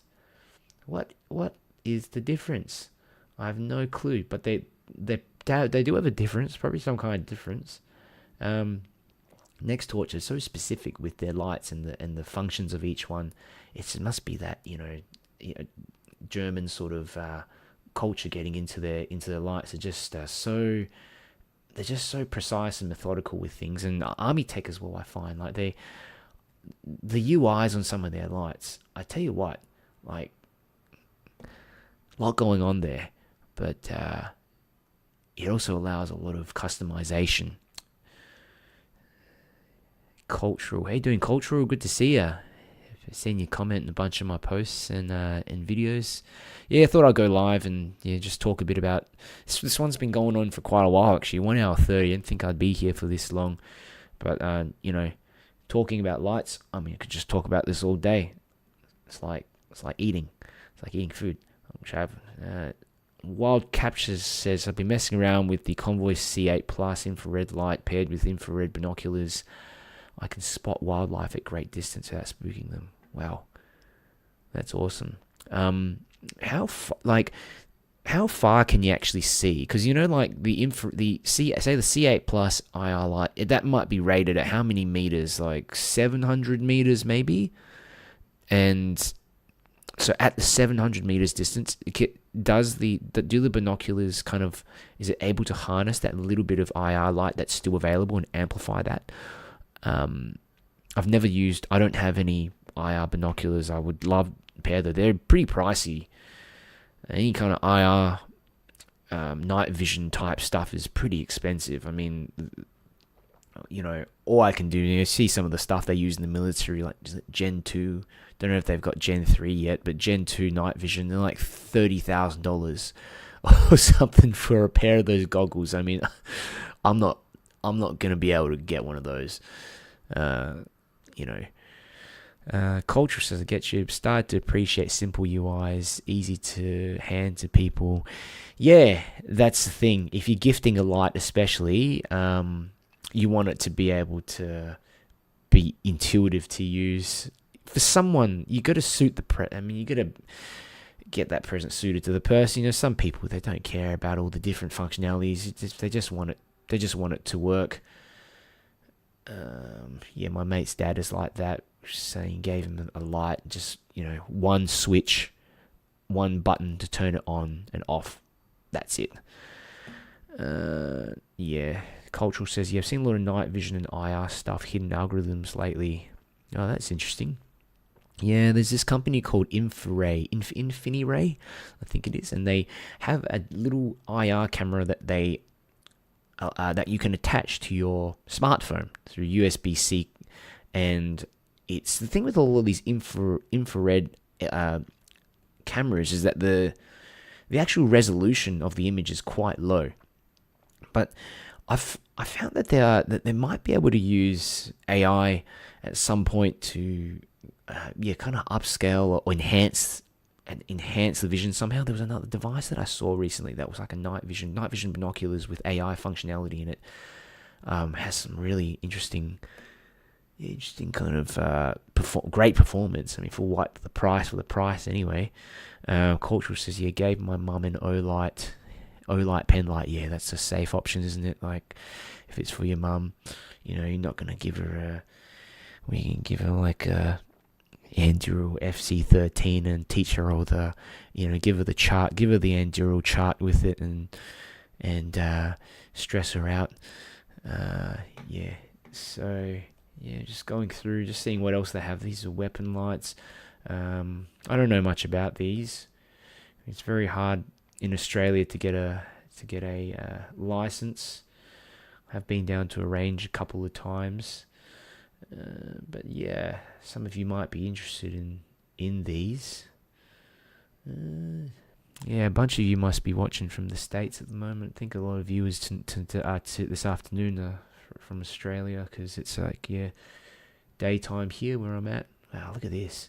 Like a little switch there that you can turn it on. That's a laser. It's just a green laser. So what's that? You can like what do you call it? Like synchronize it. I don't know what's the word, but you know what I mean. To your weapon so that it shoots on the dot. I don't know. No, I feel silly talking about that stuff because I don't really know much about it. IR weapon line. I wonder if I'm gonna get these. Gotta be careful what kind of words you use on YouTube these days. What else is there? WL23G. Wow. They look like serious tools, don't they?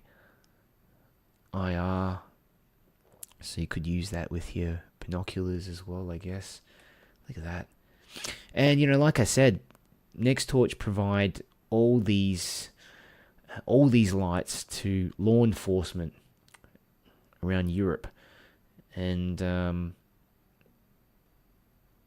yeah, so they has to stand up. It has to stand up to the, you know, to the job, the challenges of the job, and, you know, wear and tear, shock resistance. It has to work. So that's why I really like them, and it's built to a standard. Even their so-called cheaper lights are built to an amazing standard. They're using the same anodizing construction. Yeah, they don't skimp on quality at all. T53 set, look at that. What's this? Another hunting set. So it comes has 3 different colors in it. Yeah, 3 different colored LEDs: white, green, red. I don't know, is that the one that they... Yeah, this has been released for a while as well. T7 set, T5. What's this? 760 lumen, 400 meter. Yeah, sort of more hunting lights. And you can see these ones have like a little pluggy thing at the back to charge it, and also attach the switch there, so at the back, so you can activate the light through a switch mounted to your weapon. What else do we have? Helmet lights and headlamps. Okay, here we go. Okay, this is something, I think they released a new one. Where is it? Okay, O-Star, that's been out for a while. The R-Star, this is a helmet light. Check this out. So this kind of light there. I wonder if that's like... Yeah, it's like a front-facing light, but you could point it at the ceiling, because as like to create a sort of ceiling bounce light effect when you enter a building. And I've seen some... I've seen some people use these. I just attach a tactical flashlight, a normal tube light, onto the helmet, but it allows you to face it upwards so that you just completely illuminate a room once you enter the room through that ceiling bounce effect. I mean, assuming you don't have a black colored roof, most people have white colored roofs. So I-Star, I don't know much about that. Kind of got a diffuser on the spot. Where is the other one I saw? Here, this one here, the MyStar R/MyStar RAA. I think this is new. Pretty sure this is new. I've not seen this one before. It's got... Cool thing about it, so they've patented Fresnel lens focusing technology. So it's like, yeah, basically one-handed adjustment from floodlight to long-range beam. And zoomy lights, I've been really getting into zoomy lights lately, and you know, zoomy lights are a dime a dozen out there. Not dime a dozen. They're very rare, because a lot of the technology for the zoomy technology is patented by LED Lenser. So they've kind of had to design a completely new system. It looks like it. And Convoy as well. I did a review of the Convoy Z1. Also do like a zoomy sort of function. It's twisty zoom. It's a bit more, you know, brute force sort of, you know, not brute force, but you know what I mean. It's not like there's elegant as with the LED lens. You just pull and push the head back. It's easy, but you know, it's still a fantastic, great budget light. You know, yeah, this one's interesting. It doesn't look like there's much heat sinking on there as well. Yeah, but you know, it's the same as that Nextorch Max Star. I have one of these, and I actually use this 90% of the time when I wear a headlamp. It's just so comfortable to use, and to switch between modes. There's only 3 modes in this thing, and you just rotate the head easy. Like I don't like having to click buttons and stuff, you know, in the middle of the night, and just when I'm out doing beam shots or whatever I'm using the light for. This one's got the battery pack on the back, so this is cool. So it basically means that I think the distribution of weight will be better. Yeah, so distribution should be a little bit better. So you got 3. Yeah, it takes 3 times AA cells, or it has a lithium-ion rechargeable battery pack that comes with it as well. So that's cool that it does take primary cells as well. That's important. Once this runs out of batteries, you either have to charge it with an external pack, or yeah, you're done. You're done with a lot of these flashlights, a lot of these headlamps there. So what else do we got? Just checking the chats to see how we're going. I'd like to see more. Chazor says, I'd like to see more multimeter lights where you can choose between different light temperatures. Oh yeah, there's a bunch of them. They're called like tint shifting lights out there that shift between like 3000K and 6500K, and how they work is that they use 4 LEDs and they mix. 2 of them are like 2700 and 2 of them are say 6500, and it mixes the beams together to create a kind of like everything in between. Okay, but high, did you say something about high CRI? I don't know if they do them in, oh yeah, they probably do. I have a convoy, something, I can't remember, S21H or something like that does that. I'm just trying to catch up and read through your chats to see where I'm up to. Like the durability of weapon lights. I remember Flashlight Crazy talking about potted housing, sounds cool. Yeah, the potted flashlights. I don't own any potted housing flashlights, but they basically, from what I understand, they coat. They basically just pour a special resin, over the electronics to preserve them from wear and tear.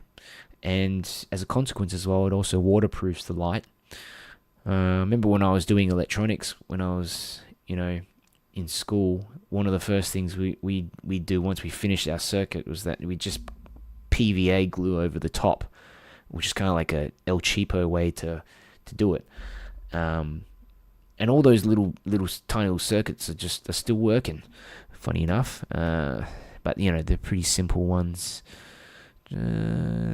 Culture says for drop proofing. Yeah, drop proofing. Yes, yeah, that's a good function, good pickup as well.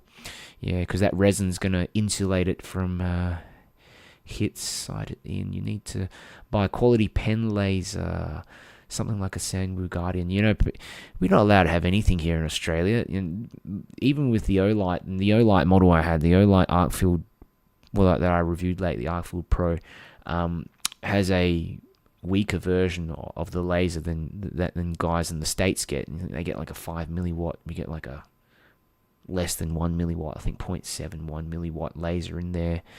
I don't know. I just don't want the hassle of getting one and having it come through customs, and I'm getting trouble. Yeah, but tons of people have them here, especially during New Year's. You see, like, people just pull them out and they're standing on their balconies and using them. It's funny because, like LEP flashlights, they have like class 3C lasers or something in them, which are technically illegal, but once you slap a bit of phosphor onto the front of it and it produces, visible light, non-laser light, it's legal. Ever since you showed the Z1 with the 5050, it seems like the one for me. Yeah, the Z1 with that W5050 SQ3, it's amazing. It's absolutely amazing. The 3000K as well. And it's so cheap, and Convoy's just opened up their store. A lot of people, when I've released that video, I probably should have released it afterwards, because when I released it, the Convoy shop was closed, and so a lot of people were thinking, where the heck is it? I can't find this. Yeah, but it's open now, and you can get one if you want.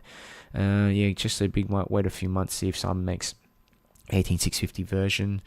Yeah. Even if he does make an 18650 version, I don't think he'd change the optics of it.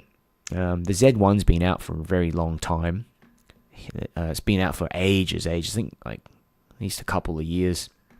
But he's always used square emitters in there, so those square emitters have been not my thing. Not my thing.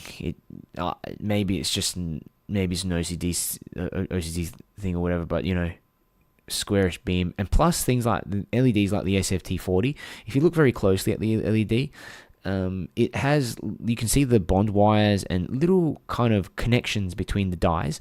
A lot of LEDs are, large LEDs especially, are actually a combination of smaller dies that are sort of next to each other, so you can see their like little artifacts in the beam because of that, but you don't get that with the Osram W1 and W2. So if you don't mind a squarish beam, I'd suggest those two. But yeah, the W5050 SQ3 model of the Z1 is so cool because it has like a proper round beam. Okay, gotta go. All right, see you, J Twig. Thanks for coming, mate. Catch you next time. Cultural says, talking about tint shifting, a few months ago, Toy Keeper said she's designing a new Anduril for multi LED lights. Make it more intuitive. Excited for that. Interesting. Who's Toy Keeper? You've probably been into this hobby longer than me, mate. So, yeah, sounds interesting though. I mean, Amazon AU selling crazy, great higher than 5 megawatt lasers like nobody's business. Do you mean milliwatt or megawatt? 5 megawatt, a 5 megawatt laser. That's like the Lockheed Martin drone taking down lasers. If we can get some of those on Amazon, count me in. Flip mode. I made my own cheaper too. Yeah, okay. Toy Keepers are devs who made Enduro. Oh, okay, cool. I remember reading some manual by Ivan, whatever. Yeah. Lasers are so cool. There's a guy. What's his like? Pyrostyro, young fella that does. I mean, I don't know, probably a young fella as well. But it's the type Pyrostyro. If you look him up on YouTube, he gets in all these insanely powered lasers and he modifies them, and just like burn stuff from a distance. And he used one model to set fire to little explosives that he just lay around on his property. Yeah, no, I think he's American. He's you can't get this. You wouldn't be able to get this stuff here. You'd have ASIO on your door. Within minutes. Get really like a bit of a nanny state, isn't it? All right, Max Star. We've talked about that. What else? I'm just looking. Basically, for those of you who just joined recently to the stream, I'm just going through. I've talked about my favorite EDC lights. I just thought I'd go through the Nextorch catalog because they haven't asked me to do this. They just sent me a copy after their holiday, and I haven't gone through it properly. But I thought, well, if I'm going to go through it, might as well maybe I can talk about it here, and chat to you guys as well. This thing is enormous. How many bloody pages is this? I thought I'd be at the bottom by now. It's at page 51. It looks like there's another 50 pages. I hope there's maybe there's like a glossary or something at the end. They've got references. I don't know. It feels like I'm reading a journal, like a journal article. I mean, back at uni. Trek Star, My Star. They do have quite a lot of headlamps. I thought they only had a couple. These got to be new, maybe. I've not seen some of these before. Yeah, I've not seen some of these. They seem to be going along this trend now of using primary, or being able to use primary cells in there, which I think is a great idea, especially in law enforcement where they need to just swap out the batteries very quickly, or if you're on the road, having that access to use primaries is awesome. Yep. What do we have here? My Star, Eco Star. Okay. I don't know about you guys, but I don't get overly excited over headlamps. What about you? Does anyone here have a headlight thing? I don't know why, but I just haven't really been my thing. I look at them more as a practicality thing, but it's not something that I'm like, wow, I really want that headlamp. Yeah, I don't know why. Okay, here we go. Here's something. What is going on? This guy's here. Got the tats here. Imagine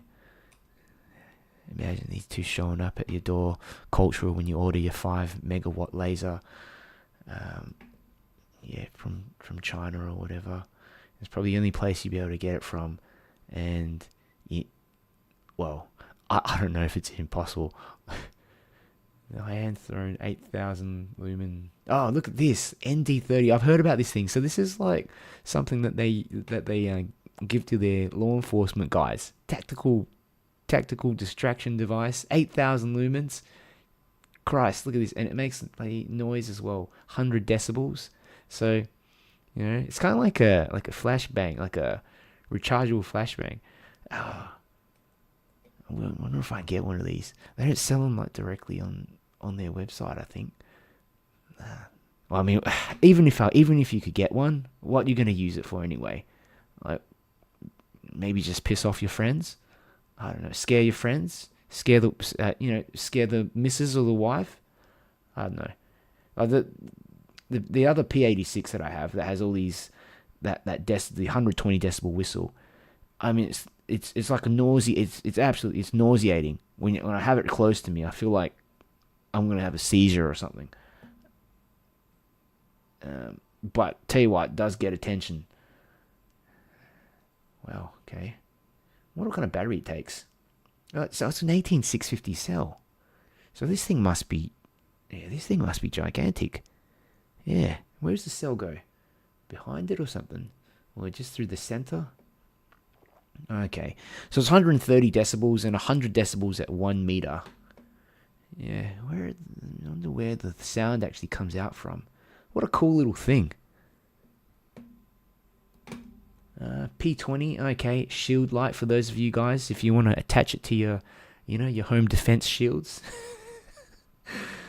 Yeah, this is obviously it's not for the general public. It's more like again for their probably what do you call them? Their law enforcement teams have like I don't know what the equivalent is of the SWAT. I don't know what it's called in Australia.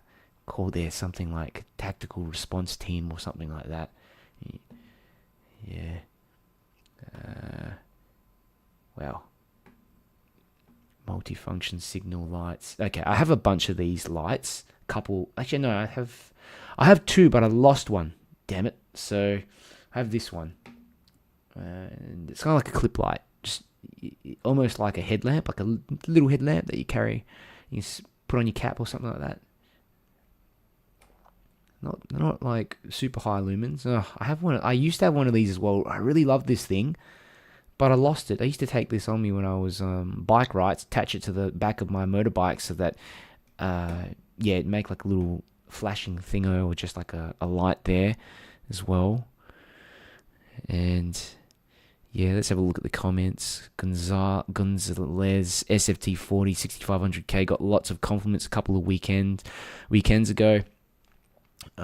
Used it to look for two pugs that got out of the backyard. Oh, that's one of the things. And if you're like a flashlight guy and you have that and you can use your flashlight somehow, like there's a blackout or something, that's like, that's gold, isn't it? Like a lot of the time we're just messing around with them at home, pointing at the, pissing off the neighbors or something like that. But to actually use it for something.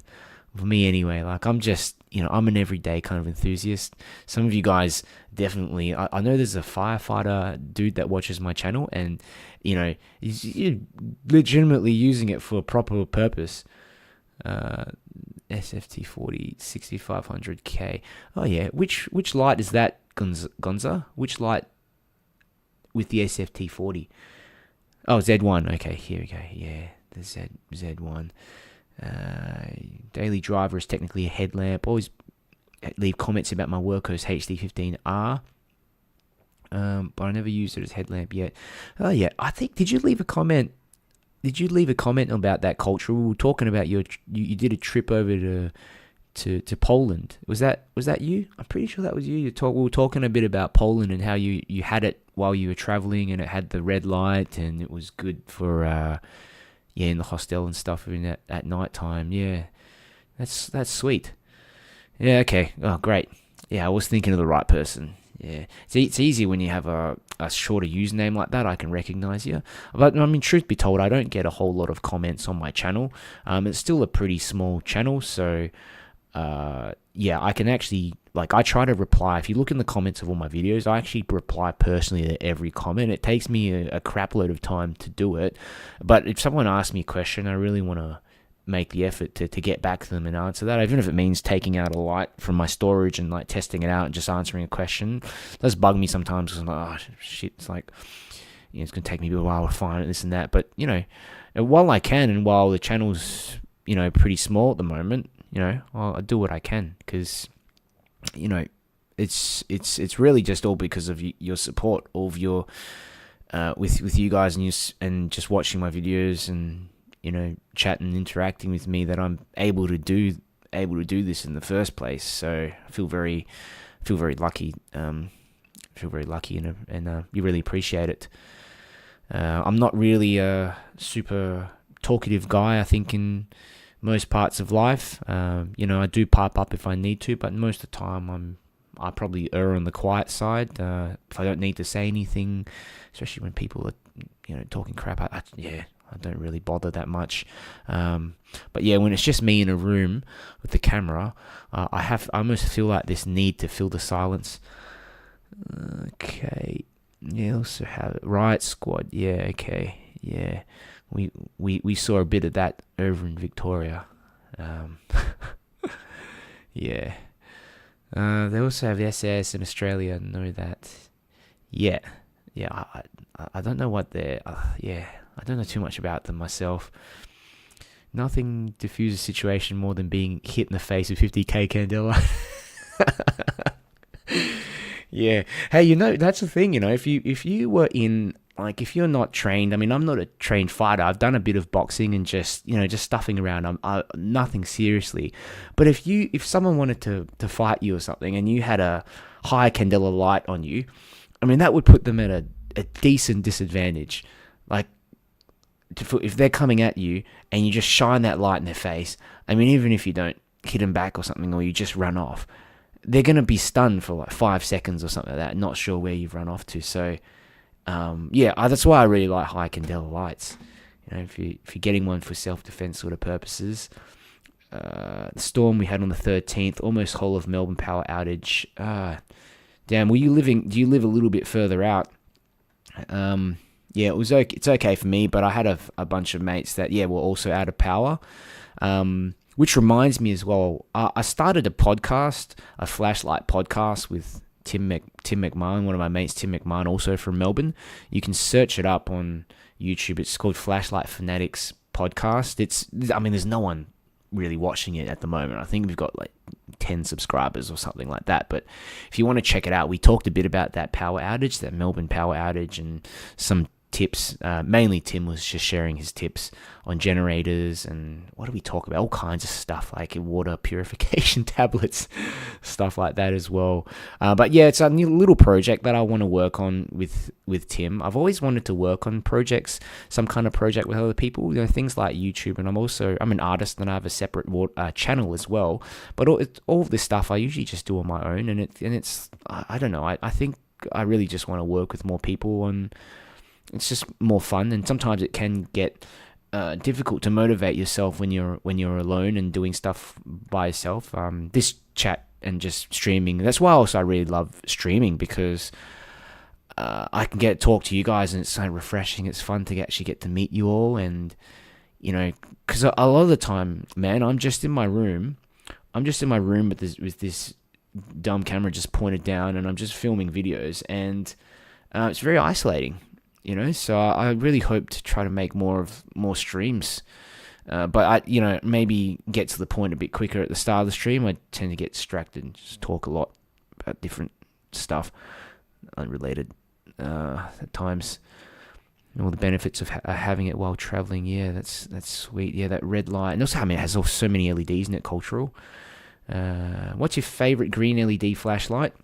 Yeah, it's probably, there's so many of them, man. I've got the Convoy S8 is the one that I carry with me most of the time. Let me just switch back to, I'll answer your question. Maybe I'll just leave it. Okay, Convoy S8 with the CULPM1 F1. Get that one. Or you can get the L21B. Convoy L21B with the CUL PM1 F1 for super high throw. I think that thing throws for nearly 2 kilometers last time I measured it. What else is there? You can also get the same LED in a Convoy M21B. Let's have a look. Just checking out some of the comments. What you guys are writing in here. Yeah, hope that answered your question. Wild captures. Yeah, and those are really budget-friendly green LED flashlights as well. Culture says you're just sort of asking them on Insta, but realise probably better the channel fast in the comments. Got pushed back 20 minutes for switching. Okay. Aaron says, Darren, really enjoyed your content. I've gone down the Convoy rabbit hole because of you. Yeah, tell me about it. And because they're so cheap as well, you just I just want more. But then you look at the shelf and there's like 50 of them, And then obviously you got to get batteries with them, right? So yeah, be careful with the batteries. I should take that advice myself because I store a lot of the batteries in the lights themselves. But if you're not using them for a while, you should probably take them out and put them in another storage container so that they don't, just reduce the chance of short circuits or any issues.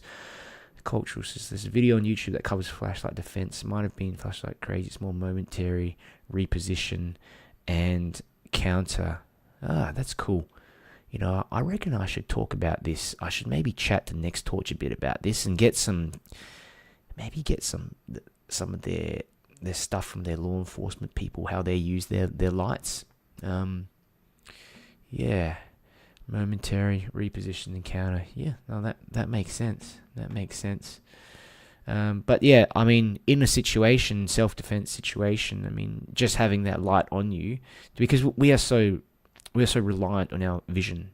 We're not like other animals like bats or whatever. They, crazy hearing, and we've taken our sight away, and we're pretty much, for the most part, almost useless. Especially if you lose your sight as an adult.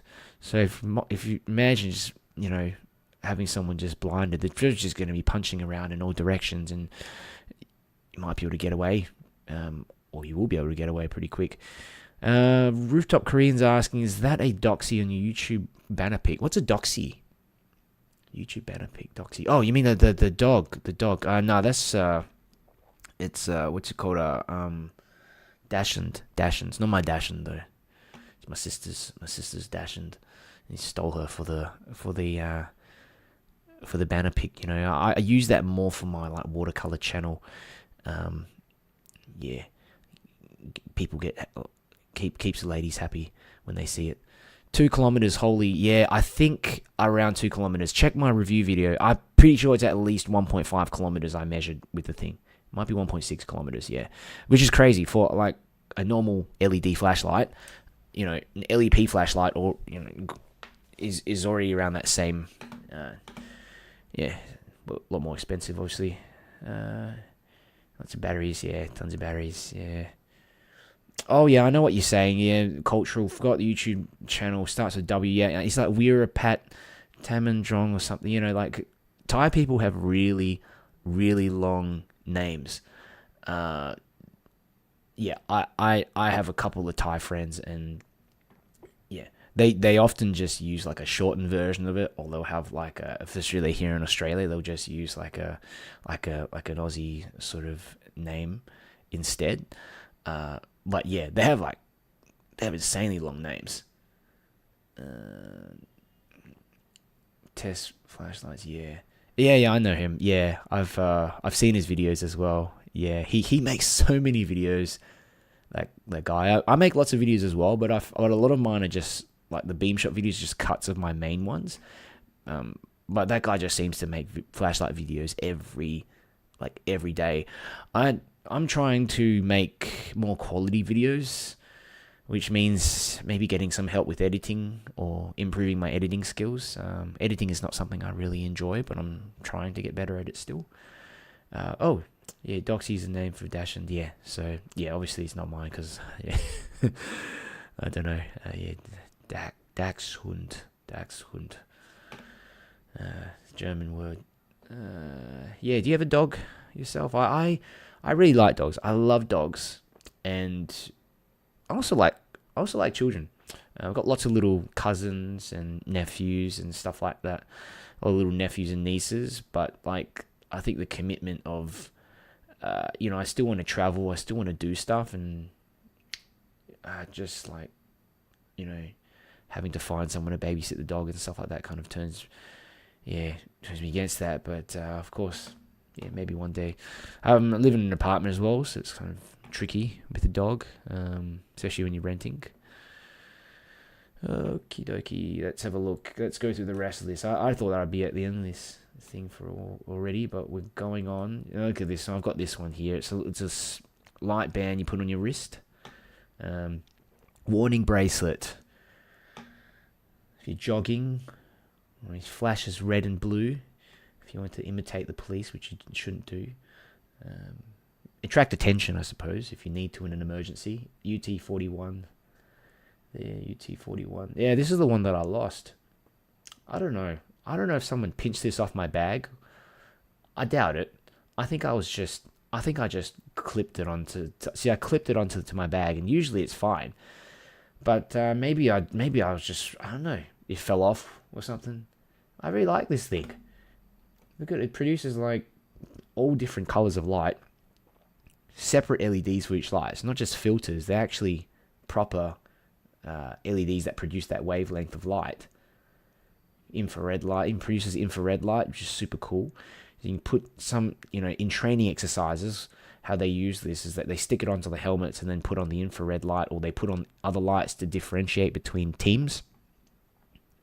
Maybe paintball and stuff as well. People could do that. UT31. Yeah, these are more of these clip lights. Okay. Yeah, I have one. Where is it? It's this one here. It looks like a Cyclops kind of thing. Look at that. Cob LED there on the front. Pretty cool. Inbuilt battery as well. Look at this one. It's got like 3 different LEDs in here. Wrist light. Yeah, wrist light. I don't know what that is. They market it with the guy kind of jogging with one of these things. Maybe that you can get it so that it just flashes the red or flashes the blue, and I believe it lasts for how long? Flash 12 hours. Not bad. I mean, I don't know if you're particularly, anxious about being run over by a car or something like that. Yeah, you could use that. What else did they use it for? I can't remember. What they use it for. But look, it takes USB-C charging, and you see a lot of manufacturers, they're still using micro USB charging. So, I mean, if Nextorch can do it for a little wristband like this, it's like these slap wristbands. Don't like a lot of teenagers use these? Like there's, I don't know, you see them just wearing, this is like an adult's version. This is like cool dude's version. I don't know. UT 10C. Yeah. Now you're right. Your cultural, any cheapo clip light could be clipped onto your sleeve. Yeah. So that's probably the only one that I think is probably a bit gimmicky. What else? I'm gonna look through the chats. I'm gonna hate me for this. Ever since I found out my smartwatch has a flashlight mode where it makes the screen white, right? I don't carry torches so much anymore. Oh, what are you doing? I know what you're talking about, though. Yeah, it's like the Fitbits or whatever. They, you know what's cool? There's G-Shock. There's a bunch of G-Shock watches that have inbuilt torches on them. I don't know if they still sell them, but they have LED torches just built into them, and they're solar powered as well. They charge the battery inside the actual watch. Now that would be sweet, maybe like an upgraded version of a watch that has a few different, I don't know, like a few different lights. Like hold your arm out like that, and it, have a watch on. Yeah. Whatever works for you, mate. I normally carry around very small flashlights with me as well. I can't hack, carrying something large in my pocket. Bumped into something and fallen. No, I fell off. Just give me a second. I'm gonna check my phone. I haven't been streaming for such a long time.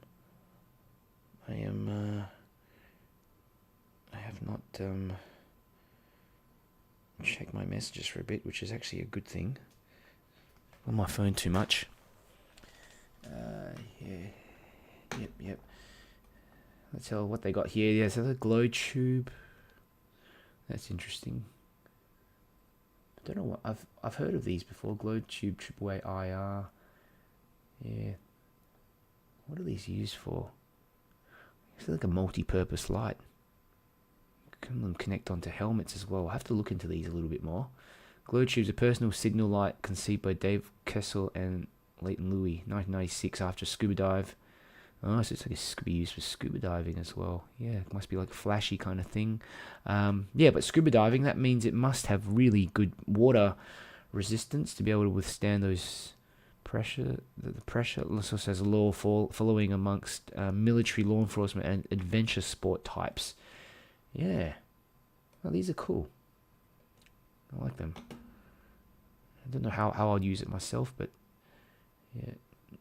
All their batteries here. Some of their batteries have USB-C ports, some of them do not. And these ones are disposable. USB-C charging. They've got a charger here. What else do they have? These are just accessories. Oh god, they got so many accessories. This is like kind of overwhelming, isn't it? But I have one of these. I think it's like the V something. V. It's not that one. It's not that one. Where is it? Oh, I can't remember. Where is it? It's the V31, I think. I don't know if it's even here. Okay, here we go. Here's the exciting stuff. This guy looks like business. You know, with his baton foo. Well, yeah, can't get these in Australia. Walker. So, you might be able to get something like this.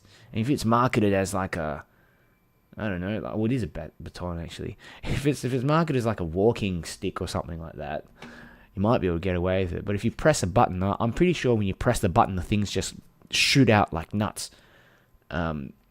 Many years ago, I used to work with a security company, and one of the guys there, one day he brought in a bunch of gear that he owned, because he used to be an ex-cop, and he had one of these batons, and I remember I was like looking at it, and he's like, don't press the button, because I was going to press the button, and he took it from me and he pressed it, and the thing just shot out like with such force because it's so heavy. So, and to push it back in, you had to like basically like hit it as hard as you could into the ground. So I wonder if these are the same, where they expand out, but they're to push it back in. I mean, it takes so much effort because there's like a gigantic spring, high tensile spring, and then a lock, it just shoots out, and you could crack someone's skull or something with that. It's nuts. Let's have a look here. Yeah, just having a look at the chats. Yeah. Hey, Yasin, good to see you. Yasin Santa Maria. Yasin does, Jason. Sorry, if I pronounce your name wrong. He also does like some reviews, some flashlight reviews as well, with Nextorch over in the Philippines. Yeah, check out his channel. We got here. Yeah, you didn't buy Workhorse Xmas Christmas box because I was scared to get a dive light.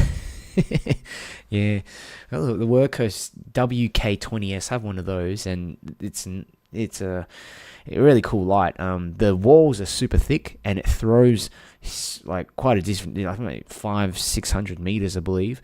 But because the walls are so thick, it actually dissipates heat a lot better than other lights of the same size. So even if you don't use it for diving, it's kind of like an extended runtime on high. Look at this guy. He looks pretty intimidating, doesn't he? You want to come up against this guy with the baton. He looks like it works out as well. Jeez.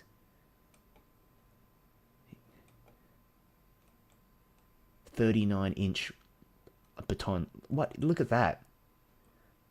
That's insane.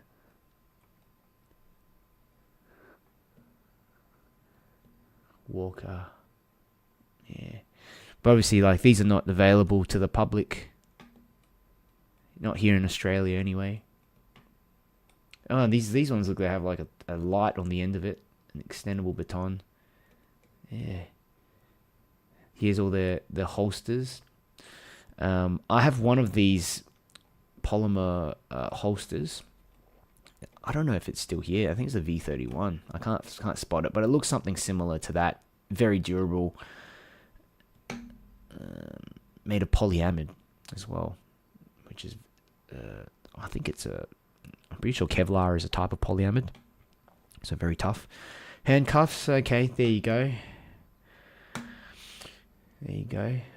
Law enforcement, if you get a bit kinky there. All right, handcuff case, multi-tools. Okay, this is sweet. I have one of these, the MT10, but Nextorch have another company, a sister company called the Nextool company, and they call it the Nextool something. I remember what they call it. I have it somewhere.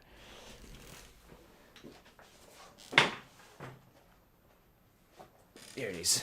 Nextorch Flagship Pro. Yeah. I need to change these views a little bit first, but just, yeah, it is. Yeah, Nextorch Flagship Pro. So the cool thing is that all the tools are accessible from the outside of the tool. You can like pull out the, have a screwdriver or that. You've also got a full pair, or large pair of scissors anyway, like pretty large pair of scissors like that. Opens from the outside. You've got these blades, the blade here, and also the saw opens from the outside. Locking mechanism here as well. And pliers. That's the only one that you actually need to open up to access. And yeah, I love this thing. I don't really use it all that much, but when I do use it, it does the job. Okay. Now, one thing that someone has mentioned to me is that the spring on the scissors had broken on there, so that it didn't, then it becomes like a non-spring loaded scissors. But I haven't had an issue with mine, probably because I don't use it all that much as well. But they do have warranties on these things. Yeah, great value. Nice little Leatherman alternative. Let me just switch back over to the manual, not manually, the other screen again. Yeah, this is the new one that they've released, the MT20. And look at this finish. What is this made out of? Is it still made out of steel? Is it like see, it's got a bit more kind of texture to it. Like, it's almost like as if it's been colored black and then they've put it through some sort of stonewash process. What does it say? Does it say anything about the... Oh, here, the body material. Okay. Do you guys know what this means? I don't really know what this means. Like, it has to do with the alloy, I guess. 20CR, something to do with chromium. 20CR13. So the other one, the MT10 is what I have. 30CR13. So... yeah, YG8. What does that mean? YG8. Is that like a... I don't know what that means. I don't think it's an element. Type of steel. Okay, yeah. Cultural says it's type of steel. Yeah, does that mean it's tougher? Like, which is... and they're not specifying which parts are made of what. You know what I mean?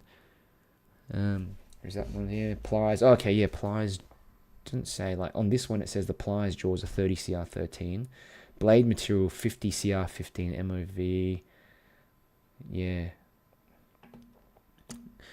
Maybe it's the same. Maybe it's the same, but they've just, like, simplified this down. Yeah. High CR equals chrome content. Yeah. Alright, yeah. So, I mean, if you've got a high CR content, the blade is going to be harder, but more brittle. Is that the case? Okay. Yeah. Copper's count as a bludgeon because it extends. Yeah. It's like a whip. And you think like these batons, sorry, getting distracting, but these batons, especially this long one out there, isn't there something to do with the physics of it but at the end of this, kind of like a whip where you have like a huge amount of force there, because it's all sort of, yeah, I don't know, probably talking shit.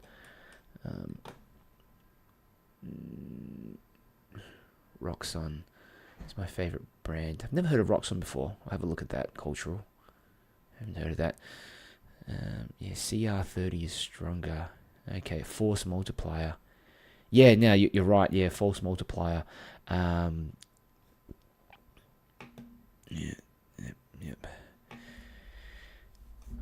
Yeah, I do have a bunch of knives. I'm not super into them myself, but I do have. What's that brand? I can't remember what it's called. It's in the container there somewhere. Civivi, that's what it is. Civivi Chevalier. I have one of those. It's a nice little thing to play around with. Boo says, can't allow myself to get infatuated with cool knives anymore living in the UK. Some crazy lady was calling for mandatory life sentences for people carrying knives. Oh, man. You know, the issue is not... The issue is, like... obviously, we don't want, like, crazy people carrying around knives that are going to hurt people. But if it's like if it's like a general person and they just, you know... Maybe they just want to carry it around as an EDC, or maybe they're using it for work and stuff. Like, we can't even carry, for us in Australia anyway, we can't carry a box cutter with us. And that's considered to be like a weapon. And, like, unless you're going to a place of work where it's used. And, yeah, I don't carry around one anyway myself, so it doesn't affect me. Flashlights, you know, for the time being, it's all good. They're not banned. So, yeah. Every country. Okay. I want to get a Glock knife, though. They're cheap and probably great, mass-produced. Well, yeah, you guys know a lot more about knives than me. I don't know a whole lot about them. Yeah, the one that I have, the Civivi Chevalier, is made out of apparently Damascus steel. Yeah, it's more of like a look thing rather than functionality, perhaps. What else here? Yeah, this is cool. This seems to have a few additional functions here and there. What is this? What the heck is that? This thing sticking out there. Number 1, nylon handcuff scissors. What? So like those zip ties? What is he doing there? Yeah. Rescue scissors, oxygen bottle wrench. Okay, this stuff is pretty specific, eh? This is not like your everyday oxygen bottle wrench. What's a normal person gonna use that for? So it's like this could be again another one that's tailored towards emergency services. Like I said before, a lot of their products are made for that target audience. They provide, they have contracts with multiple law enforcement and emergency services. Anyway, let's go down. Oh yeah, I have this one, tactical pen. Yep. It's got a glass breaking bead on the back, and pen in there as well. You can use any type of cartridge. TX10. TX10. There you go. Suspended sentence because I forgot I had a knife on the floor in my car. Oh my god. Is that on your record still? That's full on. Yes, you're using it for. How can you not have it in your car as well? I thought that's like your personal, having that on your, kind of like in your house or something. Like, it's not like you're carrying it out on the street. Yeah. Okay, let's squeeze through these other things. These are some belt accessories. Okay, I'm not really interested. Sample bag. Oh, okay, it's like a bag you can put all your torches in, lights and things. What is this? Oh, countertop display. So yeah, this is like for dealers, I guess, to display lights. When they're retailing their Nextorch lights. There. Yeah, I'd suggest buying it just directly from Nextorch. You can get a better price there. And if you want to as well, no pressure. But if you want to, there is a link, all my links to the Nextorch website, and a discount code as well. If you want to check out any of their products, and you can use my link to get that discount. And it also provides me with a small, like a small commission as well, usually a few bucks. Okay. Oh, there you go. Nextorch cup. Hat. That's it. What's this? The rest of it is just this checklist. I mean, this is it's definitely a German company, isn't it? A checklist here. Very thorough. Look at that. Okay. That's guys, that's pretty much it. I've been really talking for a heap of time. I didn't intend to talk for this long. Yeah, I didn't talk for this long, but yeah, thank you for coming along today. Do me a big favor and click the like button on the video if you've enjoyed. If you've enjoyed the content, the video today. Really appreciate you all being here. I didn't expect anyone really to turn up because it's, yeah, like I said, it's, for you guys over in the States or most parts of the world besides Australia, it's probably too early or too late. Yeah. Anyhow, I hope to do some more of these. How did you find the live? Let me know in the comments if I can improve them somehow, if I can improve the structure, if I can talk about specific topics you want, or if I can run them better in any way. If there's any constructive feedback, just let me know, because I don't know. I really don't know what you guys are thinking unless you tell me. I'm not going to get upset. I don't care. I just want to make better.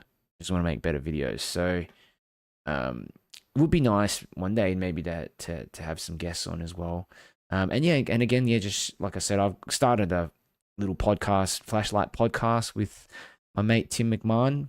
He's also in Victoria, so yeah, check it out. It's Flashlight Fanatics Podcast. You can search for it. It's only like 10 subscribers, so if you follow us, we will. We're planning to make some more videos, some content, get together. We've also purchased a whole bunch of like video recording equipment, audio recording equipment, so we can make some better audio video content. So yeah, on the podcast. So yeah, check it out. Maybe I can link it here. So can I link it here? Flashlight. Let me see if I can just link it. When I'm streaming, all my internet just runs so slow, so it's like a pain.